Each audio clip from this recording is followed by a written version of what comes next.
పాపమును తొలగించగలిగినటువంటి తిరుగులేని అధికారమున్నవాడెవరో వాడు ఈశ్వరుడు. పాపములను తొలగించగలడు. పాపం అనగా ఏమి? ధన్యుని చెనకలేనిది, ధన్యుని కానివానిని నరకమునకు తోయగలిగినది, దానికి పాపమని పేరు. అసలు పాపం అంటే ఏమిటో తెలిస్తే కదండి వెంకటేశ్వరుడు అంటే ఏమిటో తెలియడానికి. పాపము అన్న మాటని మీరు చాలా జాగ్రత్తగా పరిశీలనం చేస్తే మీరు అసలు మీకు వెంకటేశ్వరుడికి ఉన్న అనుబంధం ఏమిటో మీకు అర్థమవుతుంది. పాపము అన్న మాటకు అర్థం ఏమిటో తెలుసా అండి? శాస్త్రము చేత చెప్పబడినా చెప్పబడకపోయినా మీ కామము కొరకు, మీ ద్వేషము కొరకు మీరు చేయు కర్మకు పాపమని పేరు. అంటే కొంచెం అయోమయంగా ఉంది నువ్వు అన్నమాట అంటారేమో. కామము చేత కాని ద్వేషము చేత కాని మీరు ఏ కర్మైనా చేస్తే దాన్ని పాపం కింద చిత్రగుప్తుడు రాసుకుంటాడు. అందుకే చిత్రగుప్తుని చేత వ్రాయబడినదేదో దానికి పాపం అని పేరు. పుణ్యం ఎక్కడుంది? పుణ్యమే పాపము, పాపమే పుణ్యం. సుఖంగా ఉండడం సుఖం అనుకుంటున్నారేమో.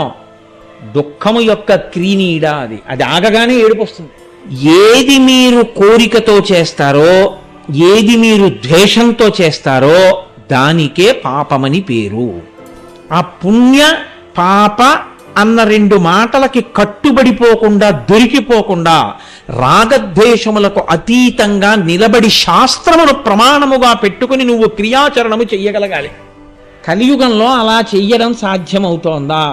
మీరు ఆలోచించండి. ఏది చేసినా రాగద్వేషములతోటే చేస్తాడు.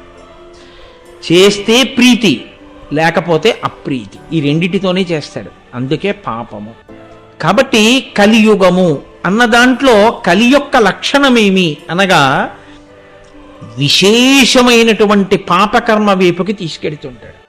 ఆ పరిశీలనం చెయ్యడమే, దాని గురించి వినడమే, నన్ను నమ్మండి, పరిపూర్ణమైన వెంకటేశ్వరానుగ్రహమునకు కారణమవుతుంది.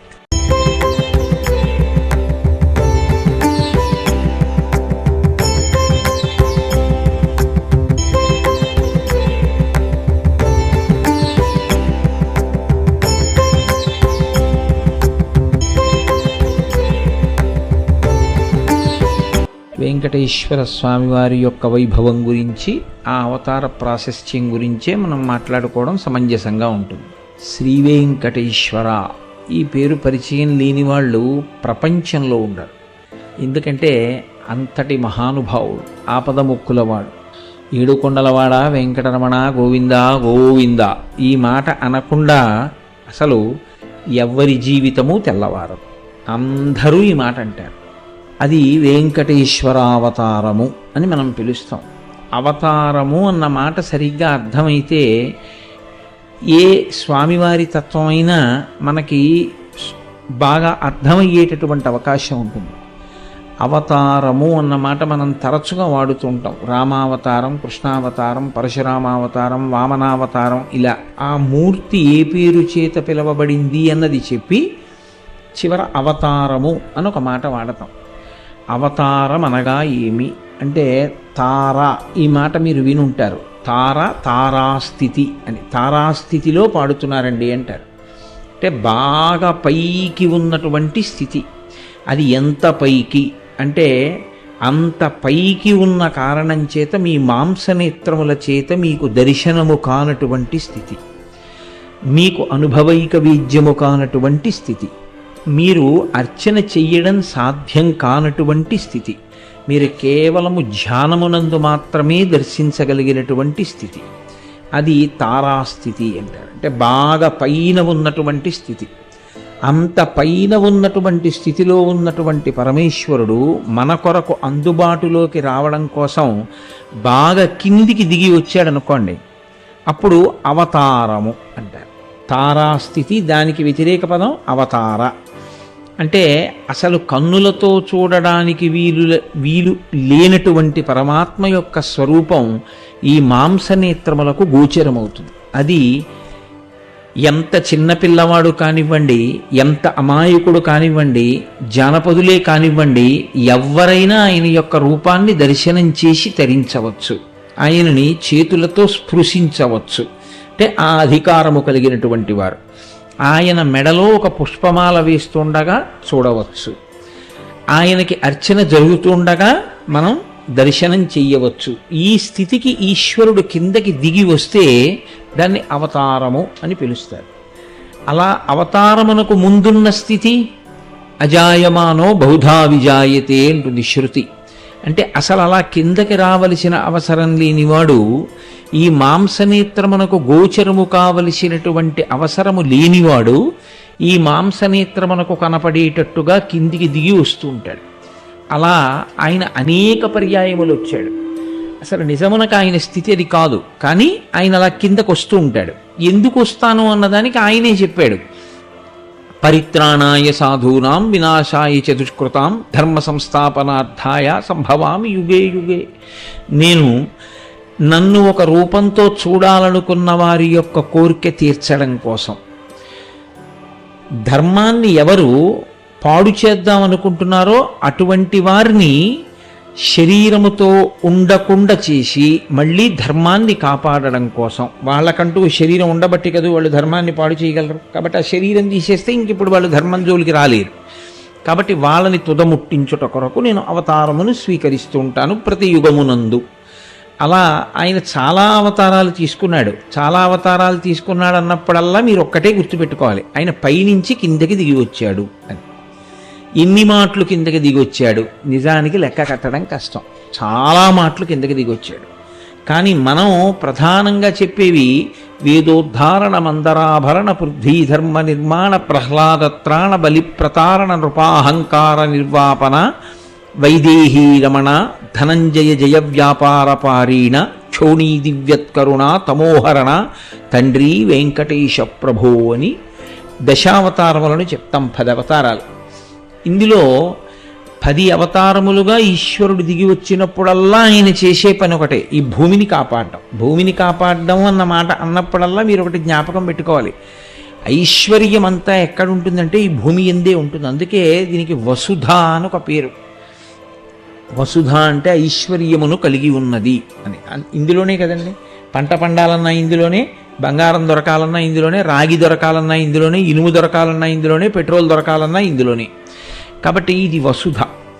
ఈ వసుధని ఎవడిష్టం వచ్చినట్టు వాడు వాడుకుని నన్ను అడ్డు పెట్టేవాడెవడు అనుకుని స్వార్థంతో సంపదని కొల్లగొట్టి పాపపు జీవనం చేసే ప్రయత్నం చేసిన వాళ్ళని పరిమార్చడం కోసం ఈశ్వరుడు అవతరిస్తూ ఉంటాడు. కాబట్టి శంకర భగవత్పాదులు షట్పదీ స్తోత్రం చేస్తూ అవతారవతావత సదా వసుతాం అంటారు. ఈశ్వర, ఈ వసుధను రక్షించుట కొరకు నీవు అవతారములను స్వీకరించినావు, అనేక మార్లు క్రిందకి దిగి వచ్చినావు. ఇందులో మళ్ళీ ఈ క్రిందికి దిగి వచ్చినటువంటి అవతారాల యొక్క కదలికలు వేరు. కదలిక అంటే పైనుంచి కిందికి రావడంలో కంటికి కనపడనివాడు కంటికి కనపడడం, అంతటా ఉన్నవాడు ఒక రూపాన్ని తీసుకోవడం, అసలు అర్చనకి యోగ్యము కాని రూపం. అంతటా నిండిపోయిన వాడికి దీపం ఏం పెడతారు? అంతటా నిండిపోయిన వాడికి పుష్పహారం ఎలా వేస్తారు? అంతటా నిండిపోయిన వాడికి పంచె ఎలా కడతారు? వస్త్రోద్ధూత విధౌ సహస్రకరత పుష్పార్చని విష్ణుత అంటారు శంకరాచార్యులు వారు శివానందలహరిలో. నీకు పంచె కట్టాలంటే నన్ను సూర్యభగవానుడిని చేయవయా అన్నారు. 1000 చేతులు ఇస్తే ఏమో అలా కడతానేమో పంచె అన్నారు. అంతటా నిండిన వాడికి పంచె ఎలా కడతారు? కట్టలేరు.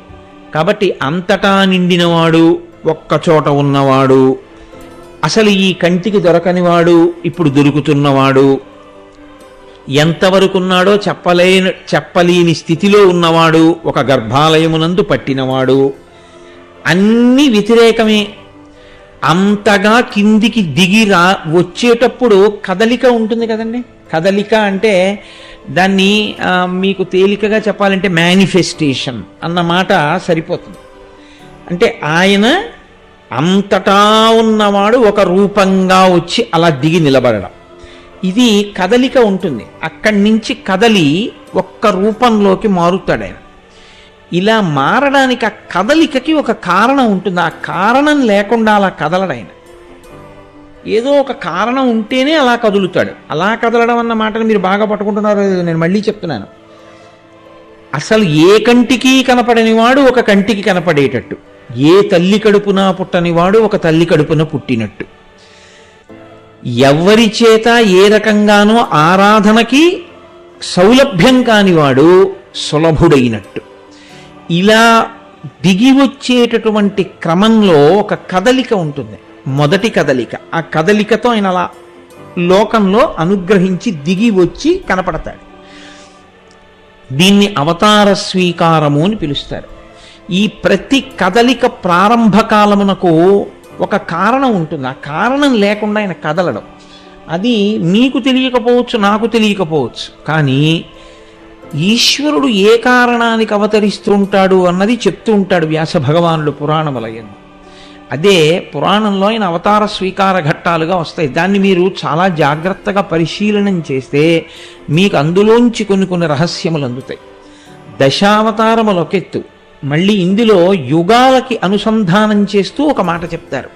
10 అవతారాలు ప్రధానమైన అవతారములైన మళ్ళీ ఈ ప్రధానమైన అవతారాల్లో ఒక్కొక్క యుగానికి సంబంధించి ఒక్కొక్క అవతారాన్ని విశేషమైన దానిగా చెప్తారు. కృతేతు నారసింహో భూః త్రేతాయాం రఘునందనః ద్వాపరే వాసుదేవశ్చ కలౌ శ్రీవేంకటనాయకః. ఈ శ్లోకాన్ని మీరు చాలా జాగ్రత్తగా పరిశీలనం చేయవలసి ఉంటుంది. పరిశీలనం చేస్తే అసలు ఈశ్వరుడికి మీకు ఉన్న అనుబంధం ఏమిటో మీకు తెలుస్తుంది. ఆ అనుబంధం తెలిస్తే భక్తి అన్న మాటకు అర్థం ఉంటుంది. ఆ భక్తి అన్నది తెలిస్తే ఉత్సవము అంటే తలెత్తి చూసి సంతోషంగా దాన్ని గమనించడం అన్నది అలవాటు.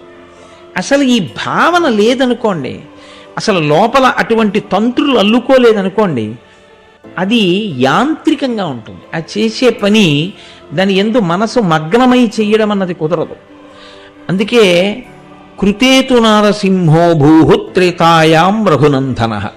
ఆయన కృతయుగంలో నరసింహస్వామిగా అవతరించారు. మీరు కొంచెం జాగ్రత్తగా పరిశీలించండి. నరసింహస్వామిగా ఆయన ఇప్పుడు అవతరించాడు.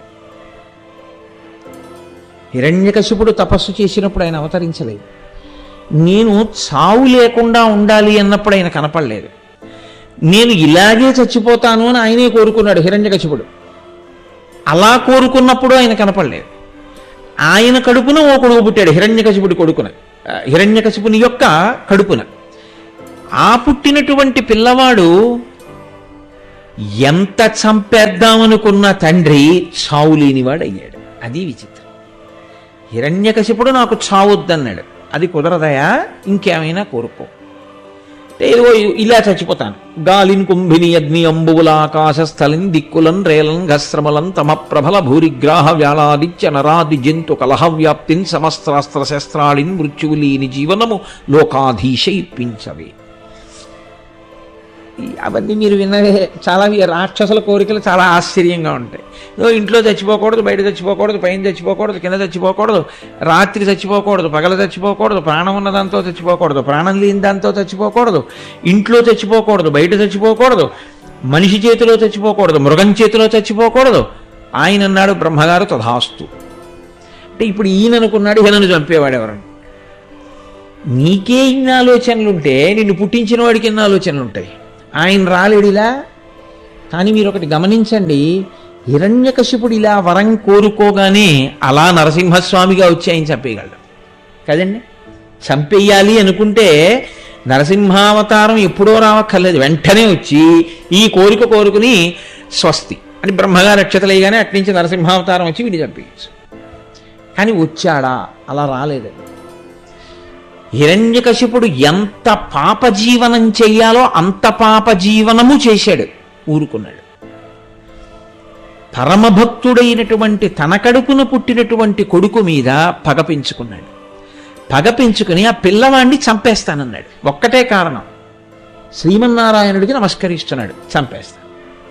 ఇప్పుడు చంపేయడానికి లోకంలో ఎన్ని సాధనములు ఉంటాయని అనుకుంటామో అన్ని సాధనములను ప్రయోగించాడు.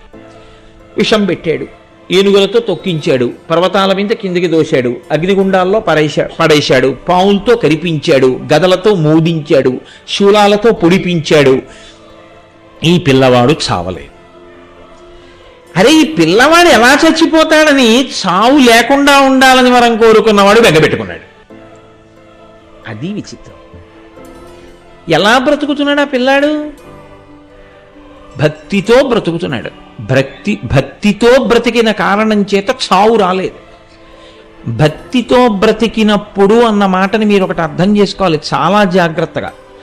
భక్తితో అంటే ఊరికే తులసి దళాలతో పూజ చేయడం, లేకపోతే ఈశ్వరుడికి సేవలు అనడం, పూజామందిరంలో కూర్చుని పూజ చేస్తూ ఉండడం, స్తోత్రాలు చదువుతూ ఉండడం కాదు భక్తి అన్న మాటకు అర్థం. విస్తృత పరిధిలో భక్తి అన్న మాటకు అర్థం ఏమిటో తెలుసా అండి? ఈశ్వరుడు ఎలా బ్రతకమన్నాడో అలా బ్రతకడమే. అదే భక్తి అన్న మాటకు అర్థం. రోజు రాత్రి తండ్రి గారు పడుకున్నప్పుడు తండ్రి గారి కాళ్ళు పట్టి ఉదయం నిద్ర లేచిన దగ్గర నుంచి తండ్రి గారికి అప్రతిష్ఠత ఇచ్చే పనులు చేసిన వాడు చిన్న కొడుకు. రోజు తండ్రి గారికి రాత్రి కాళ్ళు కూడా పట్టకపోయినా, నాన్నగారండి మంచినీళ్ళు తాగుతారా అని ఒక గ్లాసులు మంచినీళ్ళు ఇచ్చి నాన్నగారి పేరు ప్రఖ్యాతుల్ని దృష్టిలో పెట్టుకుని తండ్రి గారి గౌరవం ఇనుమడించేటట్టుగా బ్రతికినటువంటి వాడు పెద్ద కొడుకు. తండ్రికి ఎవరి మీద ప్రేమ ఉంటుంది? ఎవరి మీద సంతోషం ఉంటుంది? తన కాళ్ళు పడుతున్నాడు, తనకి కుర్చీ వేస్తున్నాడని రెండో వాడిని ప్రేమిస్తాడా? చిచి, వీడు బయటికి వెళ్ళి వీడు ప్రవర్తించే ప్రవర్తనకి నేను సంపాదించుకున్న పేరు ప్రఖ్యాతులు పోతున్నాయి అని బాధపడతాడు. తన కాళ్ళు పట్టకపోయినా తనకి నిరంతరం వచ్చి కూర్చుని ఆయనకి సేవలు చేయకపోయినా తండ్రి ఎలా బ్రతకమన్నాడో అలా బ్రతికేటటువంటి కొడుకుని చూసి ఆయన వల్ల తనకి పేరు వస్తే, ప్రఖ్యాతి వస్తే దానికి తండ్రి సంతోషిస్తాడు.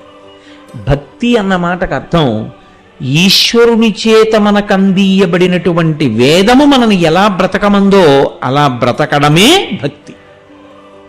తప్ప మీరు ఎలా చేద్దామనుకుంటున్నారో అలా చేసేసి ఈశ్వరుడికి 2 అగరత్తుల దగ్గర 8 అగరత్తులు, 2 పువ్వుల దగ్గర 20 పువ్వులు, 3 పళ్ళు పెట్టవలసిన చోట 30 పళ్ళు నైవేద్యం పెట్టడం భక్తి కాదు. ఈశ్వరుడు ఎలా జీవించమని చెప్పాడో అలా జీవించడం భక్తి. ప్రహ్లాదుడు అలా జీవించాడు, హిరణ్యకశిపుడు అలా జీవించలేదు. అందుకే ఆయన తపస్సు ఆయన్ని రక్షించదు.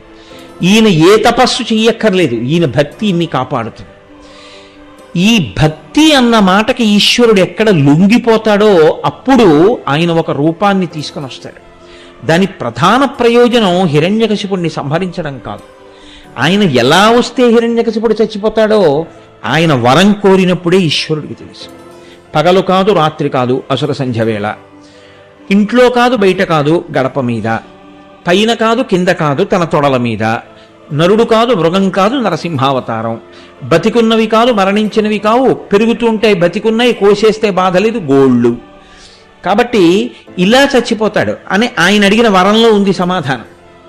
ఇది తెలుసుకోలేనంత అమాయకుడు శ్రీ మహావిష్ణువు కారు, ఆయనకి తెలుసు ఇలా చంపేయచ్చు. కానీ అలా ఆయన ఇప్పుడు మారాడు, అది అవతారం అంటే. అది మీరు పట్టుకోవలసి ఉంటుంది. ఇది మీరు పట్టుకోగలిగితే మీ భక్తి వృద్ధిలోకి వస్తుంది. అది పట్టుకోలేకపోతే ఆ భక్తి ఒక స్థాయిలో నిలబడిపోతుందంటే. ఎప్పుడు కదిలాడు అసలు శ్రీ మహావిష్ణువు అంతటా వ్యాపించిన వాడు ఎప్పుడు నరసింహుడిగా మారిపోయాడు? అలా మారి వచ్చింది ఎప్పుడు వచ్చాడు? ఎన్ని మాటలు ఆ పిల్లవాడి జోలికెళ్ళి ఎన్ని మాటలు భగవంతుని మీద భక్తి ప్రకటనాన్ని ప్రహ్లాదుడు చేసినప్పుడు కూడా రానటువంటి నరసింహావతారం ఒక్క పరీక్షాకాలమునందు వచ్చింది. హిరణ్యకశిపుడు ఒక ప్రశ్న వేశాడు ప్రహ్లాదుణ్ణి, వజ్జలు నేర్పని ఈమది మజ్జాతుడవైన నీకు మరి ఎవ్వరిచే నుజ్జానమయ్య బాలక తజ్జనులం పేరుకొనుము తగ నామ్రోలం అన్నాడు. నీకిది గురువులు చెప్పలేదు.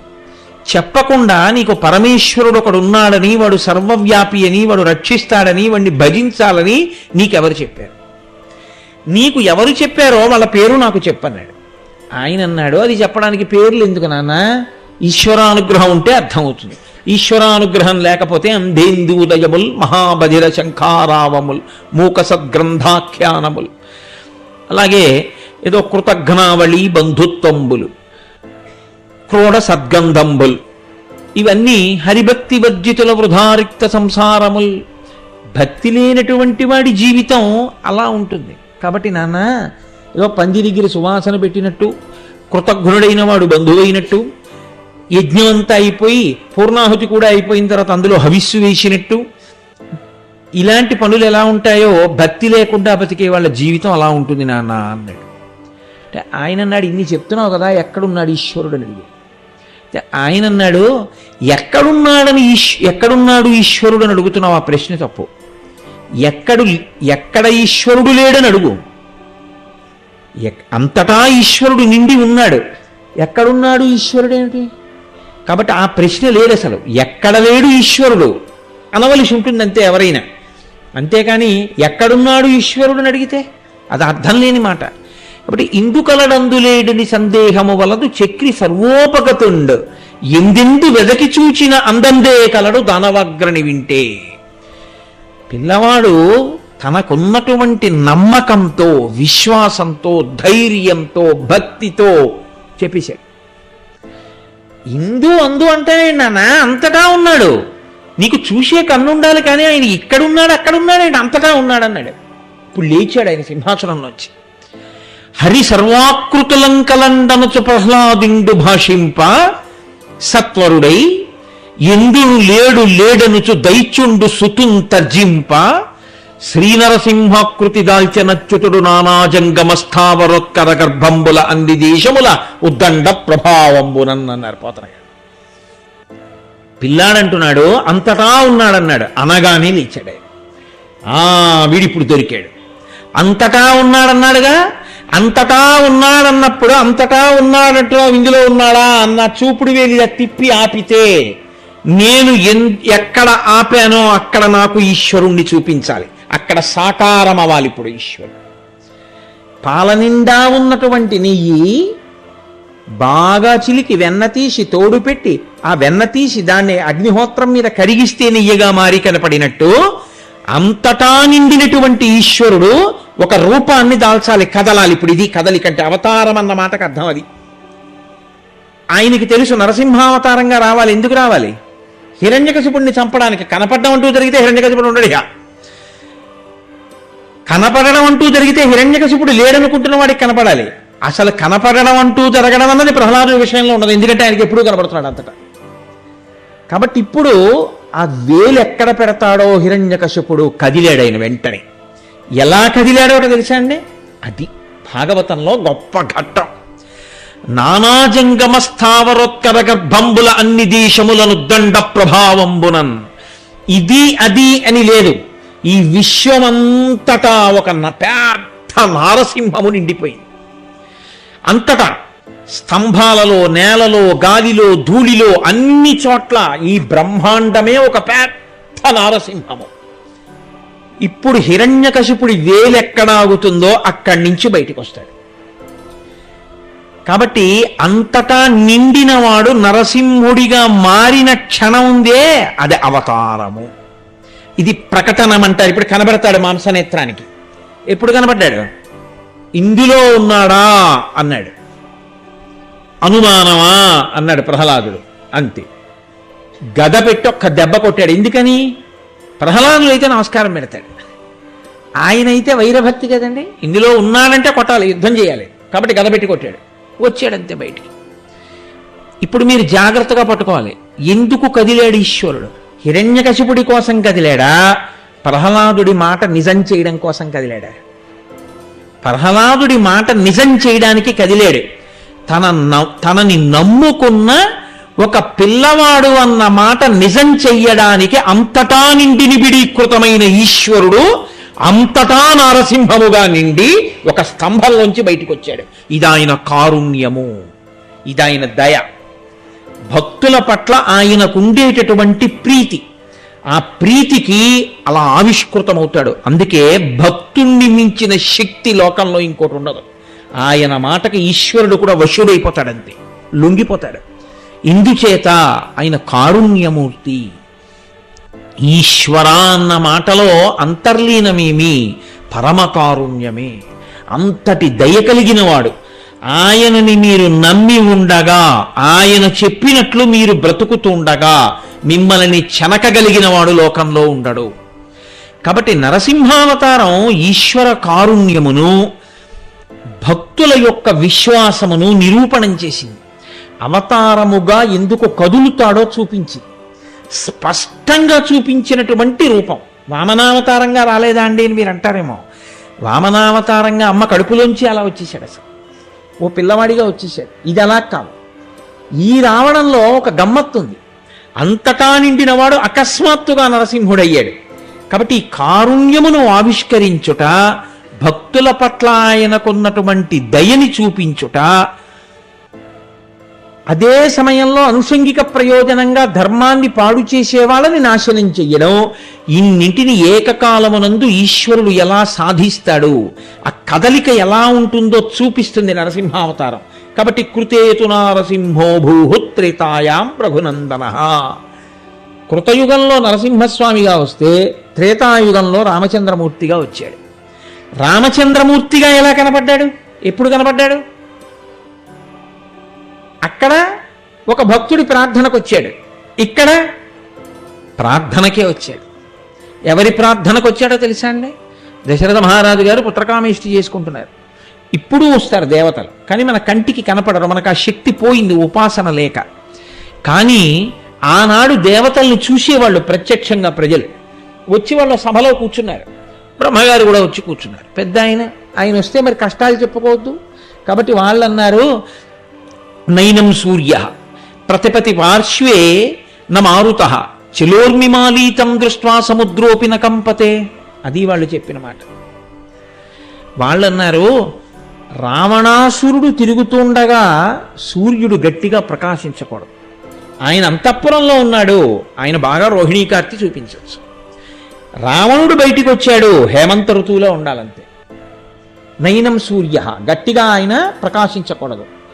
ప్రతిపతి పార్శ్వే నమారుత గాలి గట్టిగా వీయకూడదు.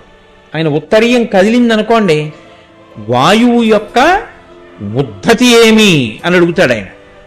కాబట్టి వాయువు ఆయన దగ్గర గట్టిగా వీచడు. ఆయన వెళ్ళి సముద్రం దగ్గర ఇలా నిలబడ్డాడు అనుకోండి, సముద్రోపి నకంపతే, దాంట్లోంచి కెరటాలు రావు. సముద్రం నదిలా అయిపోతుంది, అన్ని తరంగాలు ఆగిపోతాయి. ఎందువల్ల? ప్రీతి చేత కాదు, భయం చేత. పంచభూతములను ఇంత భయపెడుతున్నాడు, ఇది చెప్పడానికి వాళ్ళు ఒక్క శ్లోకంలో చెప్పారు. ఇంత భయపెట్టడానికి కారణం ఏమిటో తెలుసా? పితామహ మీరు ఇచ్చినటువంటి వరం. ఎవ్వరి చేత చావడన్నారు, ఇంత భయపెడుతున్నాడు. ఇక మా పరిస్థితి చెప్పేది ఏముంది? సముద్రమే భయపడి, గాలే భయపడి, సూర్యుడే భయపడితే ఋషులం మా పరిస్థితి ఏం చెప్పమంటారు? దేవతల పరిస్థితి బిక్కు బిక్కుమంటూ బతుకుతున్నాం. మీరు ఆ వరం ఇచ్చారే, మరి ఎలా చనిపోతాడు అతను అంటే బ్రహ్మగారు అన్నారు, అతను మనుష్యులను అడగలేదు, వానరములను అడగలేదు, కాబట్టి మనుష్యుడి చేతిలో మరణిస్తాడని అనగానే దశరథ మహారాజు గారు యజ్ఞం చేస్తున్న చోట మనుష్యులు ఉండరండి.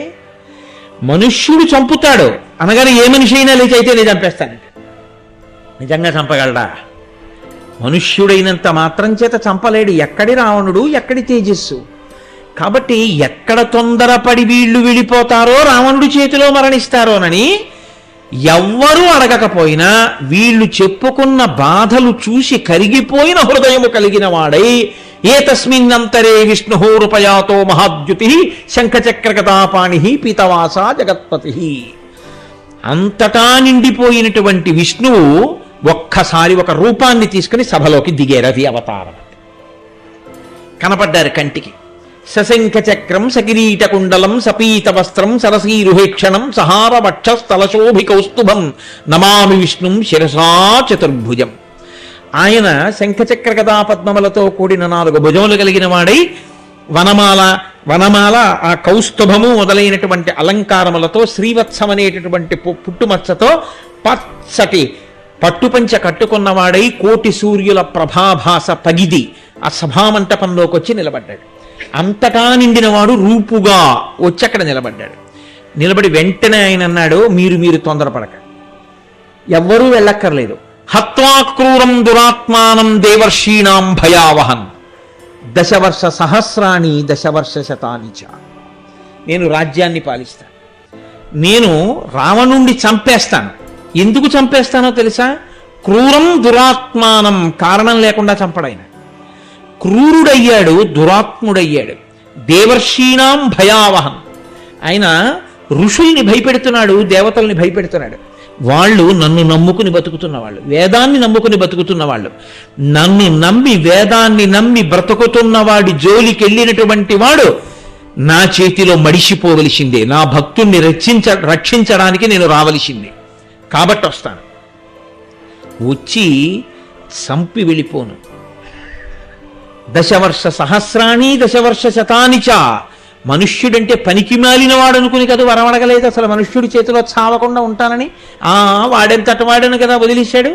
మనుష్యుని గొప్పతనం ఏమిటో నిరూపించడానికి ఈ భూమండలం మీదుండి 11,000 సంవత్సరములు నేను రాజ్యపాలన చేస్తాను.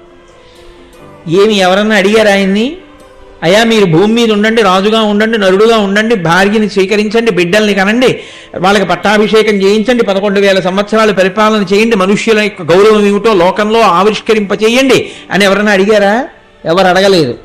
ఎవ్వరూ అడగకపోయినా తనంత తానుగా సభామంటపంలో కరచరణాదులతో కూడిన వాడై దర్శనమిచ్చి ప్రతిజ్ఞ చేసి పుట్టవలసిన అవసరం లేనివాడు తల కిందకి పెట్టి కాళ్ళు పైకి పెట్టి చీకటిగా ఉన్నటువంటి కౌసల్య గర్భంలో తాను 12 నెలల పాటు ఉండి ఆమె యోనిలోంచి పైకి వస్తే తప్ప నరుడు కాడు కనుక, నరుడైతే తప్ప రావణుణ్ణి చంపకూడదు కనుక మన కోసమని అంత కష్టపడి దశరథ మహారాజు గారి నుంచి కదిలినటువంటి ఆ తేజస్సు కౌసల్య యొక్క శరీరంలోకి ప్రవేశిస్తే ఆమెకి గర్భవాసంగా 12 నెలలు చీకట్లో పడుకున్నాడు. కాబట్టి దాశరథి అంటే ఆయన పొంగిపోతాట ఆయన కారుణ్యం. అందుకే గోపరాజు గారు ఇంకో మొగుటం పెట్ల, దాశరథి కరుణాపయోనిధి. ఈశ్వర ఎంత దయ, సముద్రం నువ్వు నిజంగా. ఏమి నీ కర్మ? అమ్మ కడుపులో 12 నెలలు పడుకోవడమా? ఆ మలమూత్రాలన్నీ చుట్టూ చేరడమా? నిన్ను పురుగులు కరవడమా? ఆ లోపల పడు ఉండడమా? అంతటా ఉండవలసినటువంటి వాడివి ఒక అమ్మ కడుపులో ఉన్నావా? తతశ్చ ద్వాదశే మాసే చైత్రే నామమికే తిథౌ నక్షత్రే దితి దైవత్యే సోచ్య సంస్థేషు పంచషు గ్రహేషు కర్కటే లగ్నే వక్మతాం బిందునా సహా ప్రోద్యమానే జగన్నాథం సర్వలోక నమస్కృతం అన్నారు మహర్షి. జగన్నాథం, జగత్తుకు నాథుడైన వాడు, సర్వలోకముల చేత నమస్కరింపబడవలసినటువంటి వాడు ఒక అమ్మ కడుపులో 12 నెలలు తల కిందకి కాళ్ళు పైకి పెట్టి పడుకున్నాడు. ఎవరి కొరకు? అలా పడుకుని పుడితే గాని నరుడుగాడు. అలా నరుడుగా పుడితే తప్ప రావణుణ్ణి చంపడానికి వీల్లేదు. అలా రావణుణ్ణి చంపితే తప్ప మనందరి యొక్క ఏడుపు ఆగలం. అందుకని మనని సంతోష పెట్టడానికి తానంత కష్టాన్ని స్వీకరించాడు. ఇది ఆయన యొక్క కారుణ్యం. ఈ కారుణ్యపు కదలిక అవతారంగా రామచంద్రమూర్తిగా ఈ పృథివి మీద విలిసింది. ఈ భూమండలమంతా తిరిగాడు, లోకానికి ధర్మం ఏమిటో నిరూపణం చేశాడు. కాబట్టి కృతేతు నారసింహో భూహుత్రేతాయాం రఘునందన. కాబట్టి 2 విషయాల్లోనూ మీకు అర్థమైంది ఏమిటి? మళ్ళీ అవతారాల్లో ప్రధానమైన దశావతారాల్లో యుగానికి ఒకటి చొప్పున ప్రధానంగా తీసుకున్నప్పుడు ప్రతి అవతారమునందు ఆయన కదలికకి కారణము కేవలము కారుణ్యమే. దయచేత కదులుతాడు తప్ప లేకపోతే ఆయన కదలవలసిన అవసరమే లేదు ఆయనకి. 3వసారి ఇప్పుడు కదిలాడు ప్రధానంగా ఇంకో యుగంలో, ద్వాపరే వాసుదేవశ్చ. ద్వాపర యుగంలో వాసుదేవుడుగా శ్రీకృష్ణ భగవానుడిగా వచ్చాడు. శ్రీకృష్ణ భగవానుడిగా వచ్చినప్పుడు మరీ సౌలభ్యం, మరీ చమత్కారం. గోపాల బాలులతో కలిసి ఆడుకున్నాడు. ఆవు దూడల వెనకాతల పరిగెత్తాడు. ఆవులకి ఎద్దులకి తోకలు పట్టుకున్నాడు. మట్టి తిన్నాడు. అమ్మ చేత కట్టపడ్డాడు. ఏమి భాగవతం నిజంగా! అంత సౌలభ్యంతో కూడిన అవతారం. అలా వచ్చినవాడు లోకమంతా తరించడానికి కావలసినటువంటి ప్రస్థానత్రయంలో ఒకటైన భగవద్గీతని ఉపదేశం చేశాడు. మహానుభావుడై కృష్ణం వందే జగద్గురుం, లోకంలో జగద్గురువై మనకి భగవద్గీతను అందించాడు. కృష్ణుడిగా ఆయన ఎందుకు కదిలేడు? ఆయనకి ఏ అవసరానికి కదలవలసి వచ్చింది? ఎవరైనా ప్రార్థన చేశారా? కంసుడు ఉద్ధటి తట్టుకోలేకపోతున్నాం, ఈశ్వర మీరు రండి వచ్చి ఆ కంసుడిని చంపండి అని అడిగిన వాళ్ళు ఎవరైనా ఉన్నారా? మరి దేని కొరకు వచ్చాడు ఆయన? కేవలము దయ. ఈ దయ ఎప్పటిదో తెలుసా అండి? ఏ తల్లిదండ్రులకు పుట్టారో ఆ తల్లిదండ్రులు మర్చిపోయారు ఎందుకు పుట్టాడు. వాళ్ళకి తాను గుర్తు చేసి ఇందుకు వచ్చానని తానే చెప్పుకున్నాడు. అంత దయ, అంత కృతజ్ఞత అయింది. ఆ చీకట్లోకి తీసుకెళ్లి కారాగారంలో దేవకీ వసుదేవుల్ని బంధించాడు ఆ కంసుడు. లోకంలో దారుణాతి దారుణమైన విషయం ఏమిటంటే, భార్య ప్రసవ వేదన పడుతుంటే భర్త లేచి ఉపకారమూ చెయ్యలేక, ఎవ్వరినీ పిలవలేక, పిలిస్తే పుట్టిన పిల్లాన్ని చంపేస్తాడేమోనని భార్య ప్రసవిస్తుంటే కళ్ళప్పగించి చూస్తూ ఉండడం తప్ప లేచి గుక్కెడు నీళ్ళివ్వలేక, అంత ప్రసవ వేదనలోనూ ఆవిడ గట్టిగా నోరు కూడా ఎత్తి అరవకుండా నిప్పి భరించి ఆవిడ పిల్లాన్ని కనవలసినంత దయనీయమైన స్థితిలో ఆయన పుట్టాడు. ఆయన కర్మ అలా పుట్టవలసిన అవసరం కటిక చీకటి, శ్రావణమాసం, అష్టమి తిథి, అర్ధరాత్రి, బయట వాన, ఆయన యొక్క మాయ, అందరూ కంసుడితో సహా నిద్రపోతున్నారు, చేతులకి సంకెళ్ళు, చూస్తున్నాడు తప్ప వసుదేవుడు ఏవీ చెయ్యలేడు, పుత్రప్రేమ, ఇంత నొప్పులు పడుతున్న దేవకీదేవి అంత నొప్పిని అంత కష్టాన్ని ఓర్చుకుంటోంది. పైకి ఏమైనా కొంచెం మూలిగితే ఎక్కడొచ్చేస్తాడో కంసుడు. అప్పుడు పుట్టాడు. ఏ సామాన్యుడిగా పుట్టాడేంటి, ప్రాకృత బాలుడిగా పుట్టలేదు అప్పుడు. అది కృష్ణావతారంలో ఉన్న గొప్పతనం. జలధరదేహు నాజాను చతుర్బాహు సరసీరుహక్షు విశాలవక్షు జారు గదా శంఖచక్ర పద్మ విలాసు కంఠ కౌస్తుభమణి కాంతిభాను కమనీయ కటిసూత్ర కంకణ కేయూర శ్రీవత్సవంచనంచిత విహారు మరుకుండల ప్రభాయుత కుంతలలాటు వైఢూర్య మణిగణ వరకిరీటు బాలు పూర్ణేందు రుచిజాలు భక్త లోకపాలు సుగుణాలవాలు కృపావిశాలు చూచి తిలకించి పులకించి చోద్యమంది ఉబ్బి చెలరేగి వసుదేవుడు ఉత్సహించే అన్నారు పోతన గారు. ఆ పిల్లవాడు ప్రాకృత శిశువుగా పుట్టినవాడు ఒక్కసారి మహానుభావుడు సాక్షాత్ శ్రీ మహావిష్ణువై ఆ కారాగారంలో ప్రకాశించి తానే దేవకీ వసుదేవులకి చెప్పారు. లోకంలో ఏ పిల్లవాడు పుట్టినప్పుడు తల్లిదండ్రులు, పిల్లవాడు ఏడుస్తాడు, తల్లిదండ్రులు ముద్దెట్టుకుంటారు. ఒక్క కృష్ణావతారంలో గమ్మత్తు ఏమిటో తెలుసా అండి, ఆయనకి వీళ్ళు నమస్కారం చేశారు ఇద్దరు. సర్వము నీలోనిదిగా సర్వము నీలోనిదిగా సర్వాత్మయు ఆత్మవస్తు సంపన్నుడవై సర్వమయుడవగు నీకును సర్వేశ్వర లేవులోను సంధులు వెలయన్నది దేవకీదేవి. ఈశ్వర అంతటా నిండిపోయినటువంటి స్వరూపానివి, ఆత్మస్వరూపివి, అటువంటి వాడివి ఇవాళ మాంసనేత్రానికి కనపడేలా నా కడుపున పుట్టావా తండ్రి ఏంది. వసుదేవుడు ప్రార్థన చేశాడు. అప్పుడు ఆయన అన్నాడు, ఒకానొకప్పుడు ఇప్పటికి 3 జన్మల క్రితం మీ ఇద్దరు పృష్ణి సుతపుడు అనబడే పేర్లతో జన్మించారు. మీ ఇద్దరు 12,000 దివ్య సంవత్సరములు తపస్సు చేశారు నా కొరకు. నేను మీకు దర్శనమిచ్చాను. అతి దుర్లభమైనటువంటి మోక్షాన్ని మీరు అడగలేదు. నా వంక చూసి నాలాంటి కొడుకు కావాలని అడిగారు. నాలాంటి కొడుకునివ్వాలంటే నేనే తప్ప ఇంకొకడు లేడు. మీరు నన్ను అడిగిన కారణానికి, అంత కష్టపడి తపస్సు చేసినందుకు నాలాంటి కొడుకు కావాలని మీరొక్కసారి అడిగితే 3 మార్లు అన్నది సత్యం గనక 3 మాటలు మీ కడుపున పుట్టాను పిల్లవాడిగా. ఒకసారి మీరు పృష్ణి సుతపుడు అన్న పేరుతో ఉంటే నేను పృష్ణి గర్భుడు అన్న పేరుతో పుట్టాను. వేరొక పర్యాయం మీరు అదితి కశ్యపులుగా ఉంటే నేను వామనమూర్తిగా జన్మించాను. ఇప్పుడు మీరు దేవకీ వసుదేవులుగా ఉంటే కృష్ణ పరమాత్మగా ఆవిర్భవించాను. ఇది 3వసారి నేనిచ్చిన వరం సత్యం.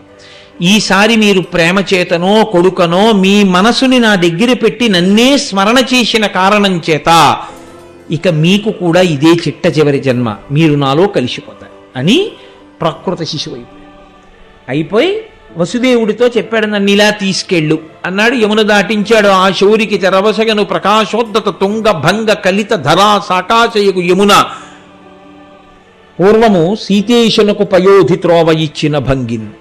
ఒకనాడు రామచంద్రమూర్తికి సముద్రం దారిచ్చినట్టుగా యమున కృష్ణ పరమాత్మని తీసుకుని వసుదేవుడు ఎడుతుంటే దారిచ్చేసి, ఏమి వాళ్ళకి జ్ఞాపకం ఉందా దేవకీ వసుదేవులకి?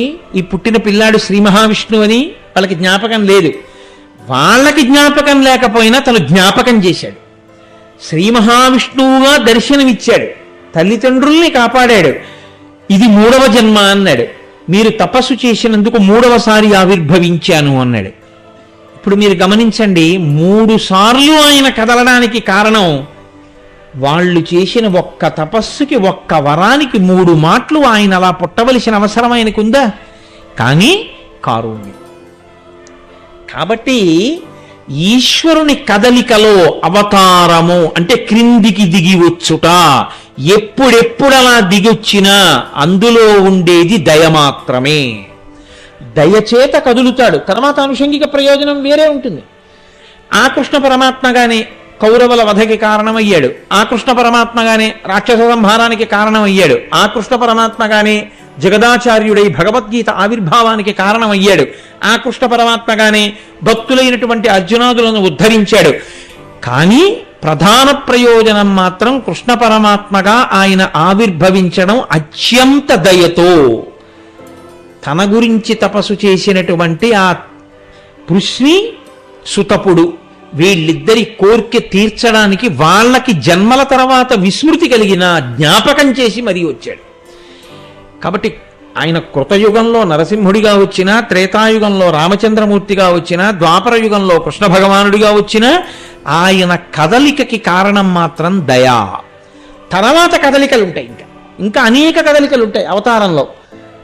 నరసింహుడిగా చాలా కదలిక ఉంది, రాముడిగా అబ్బో ఎంత కదలిక ఉందో మీ అందరికీ రామాయణంలో విన్నదే. కృష్ణుడిగా ఎంత కదలిక ఉందో, ఆ కదలికలన్నిటిలోనూ ఆయన నోటితో కూడా మాట్లాడుతూ ఉంటాడు, చెప్తూ ఉంటాడు.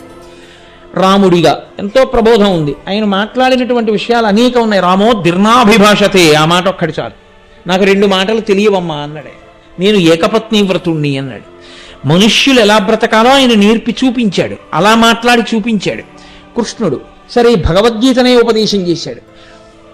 ఇలా కృతయుగంలో నరసింహుడిగా, త్రేతాయుగంలో రాముడిగా, ద్వాపర యుగంలో కృష్ణుడిగా ఎవరు కదిలి అవతార స్వీకారం చేశారో వాడే కలియుగంలో కూడా కదిలి వెంకటేశ్వరుడిగా వచ్చాడు. కలౌ వెంకటనాయక, కలియుగంలో ఆయనే వెంకటనాయకుడిగా వచ్చాడు. అయితే ఇక్కడ ఒక గమ్మత్తు. అక్కడ పుట్టినప్పుడు ప్రార్థనలు జరిగాయి, అక్కడ పుట్టినప్పుడు తపస్సు ఉంది, అక్కడ పుట్టినప్పుడు ఎవరికో కష్టం ఉంది, అక్కడ పుట్టినప్పుడు ఎవరో కనీసం ఈశ్వరుడు వస్తే బాగుండన్న స్పృహ ఉన్న వాళ్ళు ఉన్నారు. ఇక్కడ అలా ఏమైనా ఉందా ఆయన రావడానికి? అసలు అది పరిశీలనం చేస్తే వెంకటరమణుడి పట్ల భక్తితో ఎందుకు ఉండాలో అర్థం అవుతుంది. లేకపోతే వెంకటరమణుడు ఎంతసేపు ఎందుకు గుర్తొస్తాడంటే ఎప్పుడూ కోరికలకి గుర్తొస్తాడంతే. ఏ కోరిక లేకుండా ఆయన్ని చూడడానికి వెళ్ళడం అనేటటువంటిది జీవితంలో ఎప్పుడూ ఉండదు. ఎందుకంటే ఏదో కోరిక, ఏదో ఆపద, ఓసారి ఏడుకొండల వాడి దగ్గరికి వెళ్ళి వస్తూ ఉండడు, అందుకే పనికొస్తూ ఉంటాడు ఆయన. కాదు, ఆయన ఏ కారణం చేత అసలు కదిలాడో మీరు గమనించవలసి ఉంటుంది. ఈ కదలికని మీరు కానీ చూస్తే వెంకటరమణుని యొక్క అవతారంలో కొన్ని ఆశ్చర్యకరమైన విషయం ఉంటుంది. వెంకటేశ్వరుడిగా ఆయన మాట్లాడినది చాలా తక్కువ, అసలు మాట్లాడలేదని నేను అన్నాను. ఆయన మాట్లాడారు, చాలా కాలం మాట్లాడారు.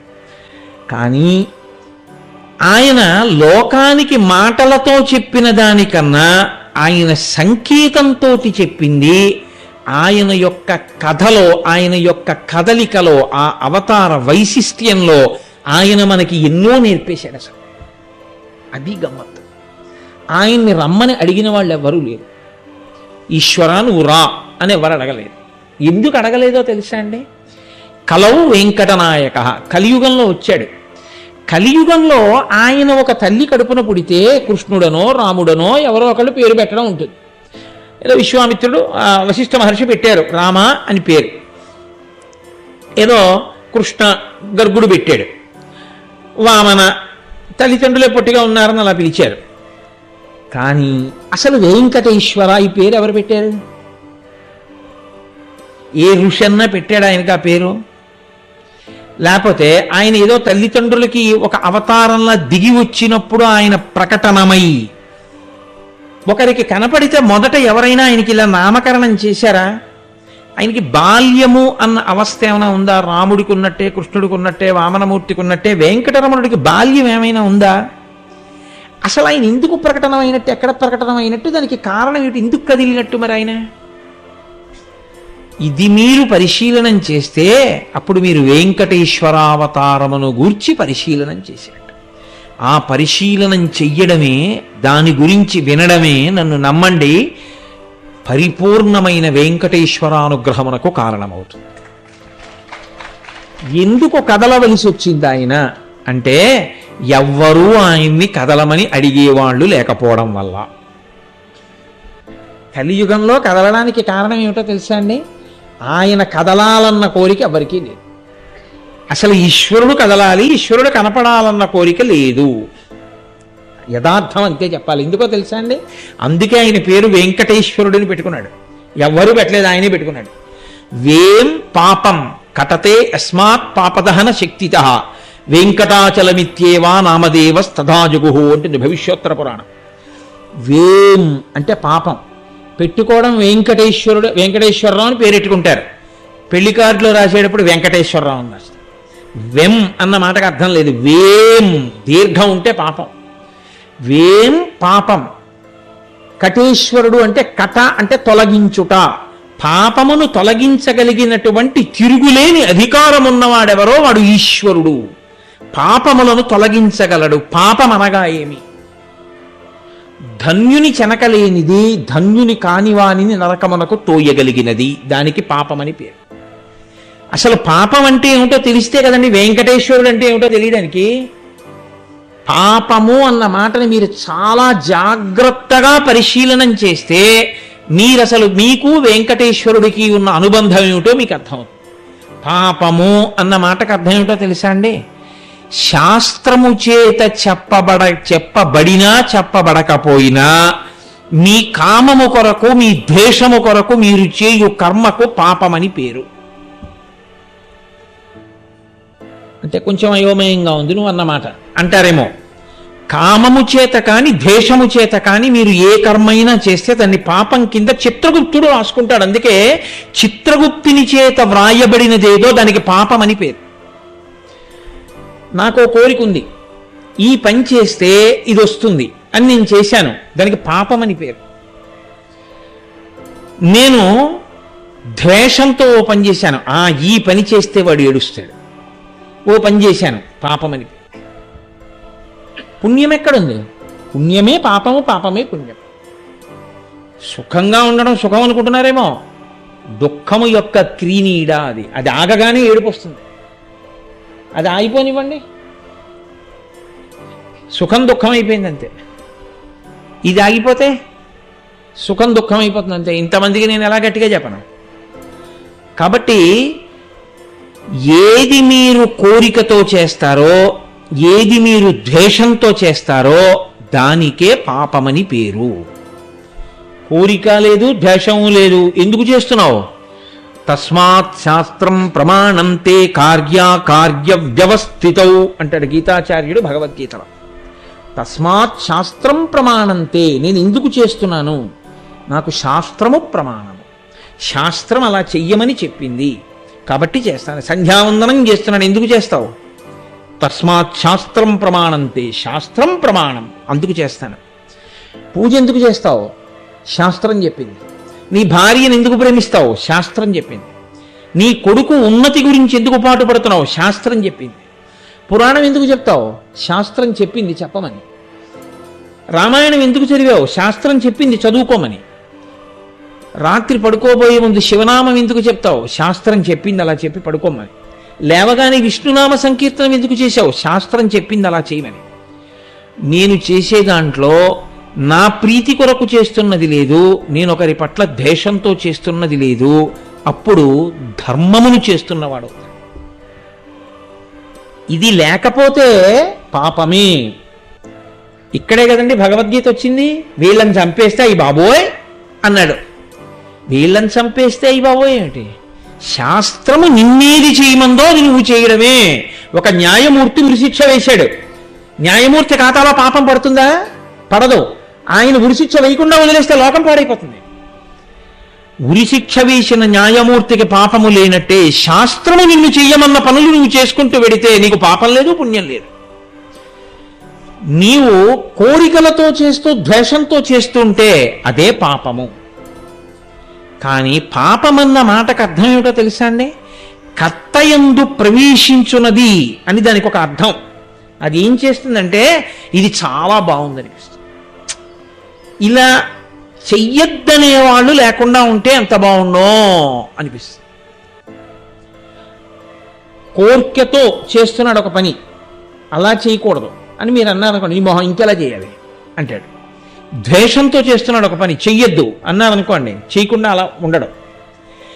కోరికతోనూ చెయ్యకుండా ద్వేషంతోనూ చెయ్యకుండా చెయ్యాలి. ఈ రెండిటికి కారణం ఏదో తెలుసా అండి? మూలం అహంకారం. కర్తృత్వం పెట్టుకుంటాడు.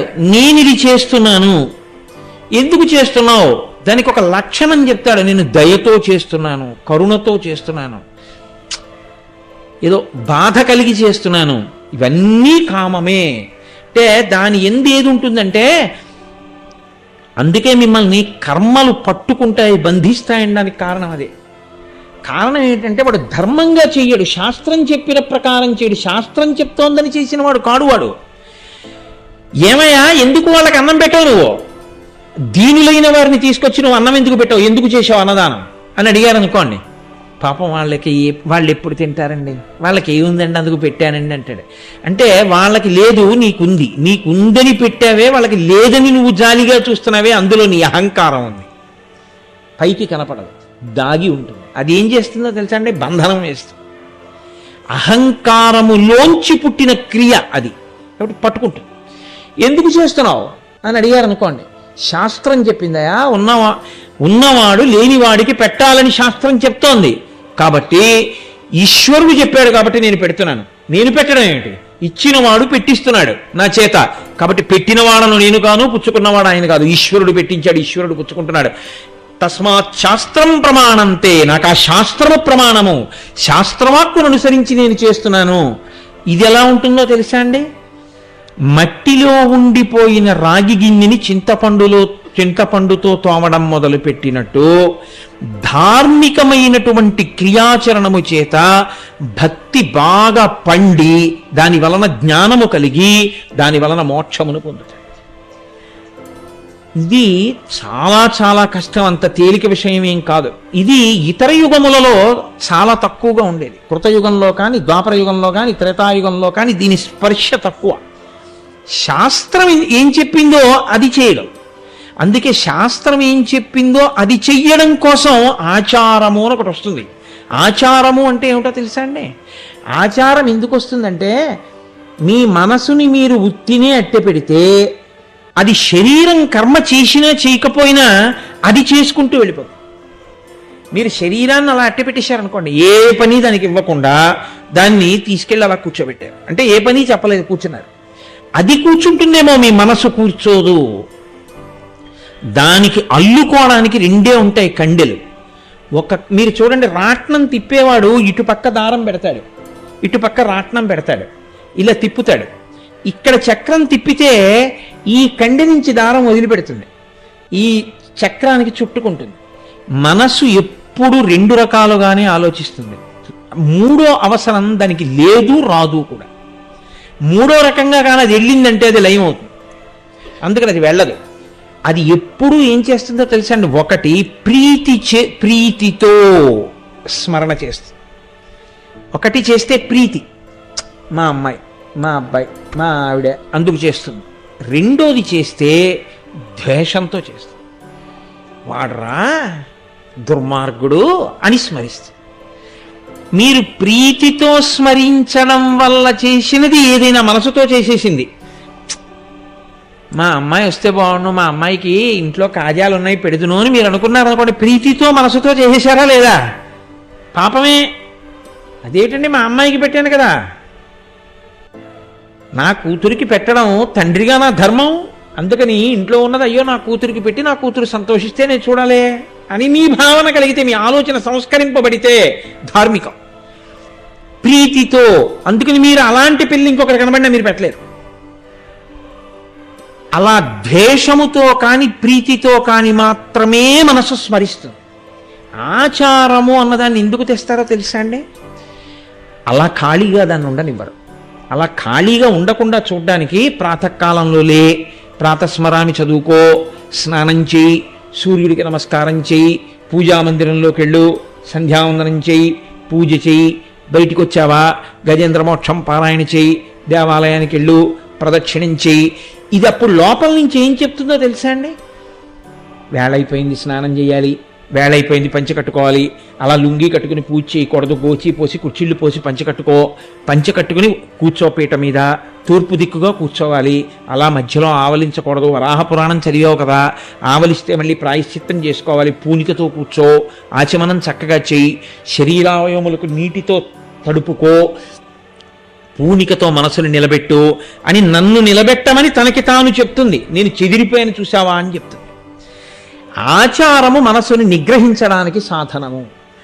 ఏమంటే మనసు బాగుంటే చాలదేంటండి ఇవన్నీ ఎందుకండి అన్నాడు అనుకోండి, అది మెట్ట వేదాంతము. ఆచారమును పట్టుకుని కానీ మనసును సంస్కరించలేవు.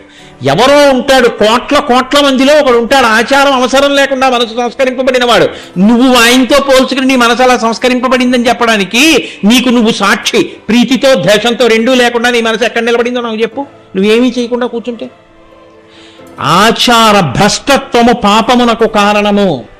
మీరు శరీరముతో ఆచారమును పాటించడానికి సిద్ధపడకపోతే, శాస్త్రప్రోక్తమైన రీతిలో ప్రవర్తించడానికి మీరు ఇష్టపడకుండా శాస్త్ర విరుద్ధంగా మీరు ప్రవర్తించడం మొదలు పెడితే అది మనసుని కడగలేదు. అది కడగదు మనసుని.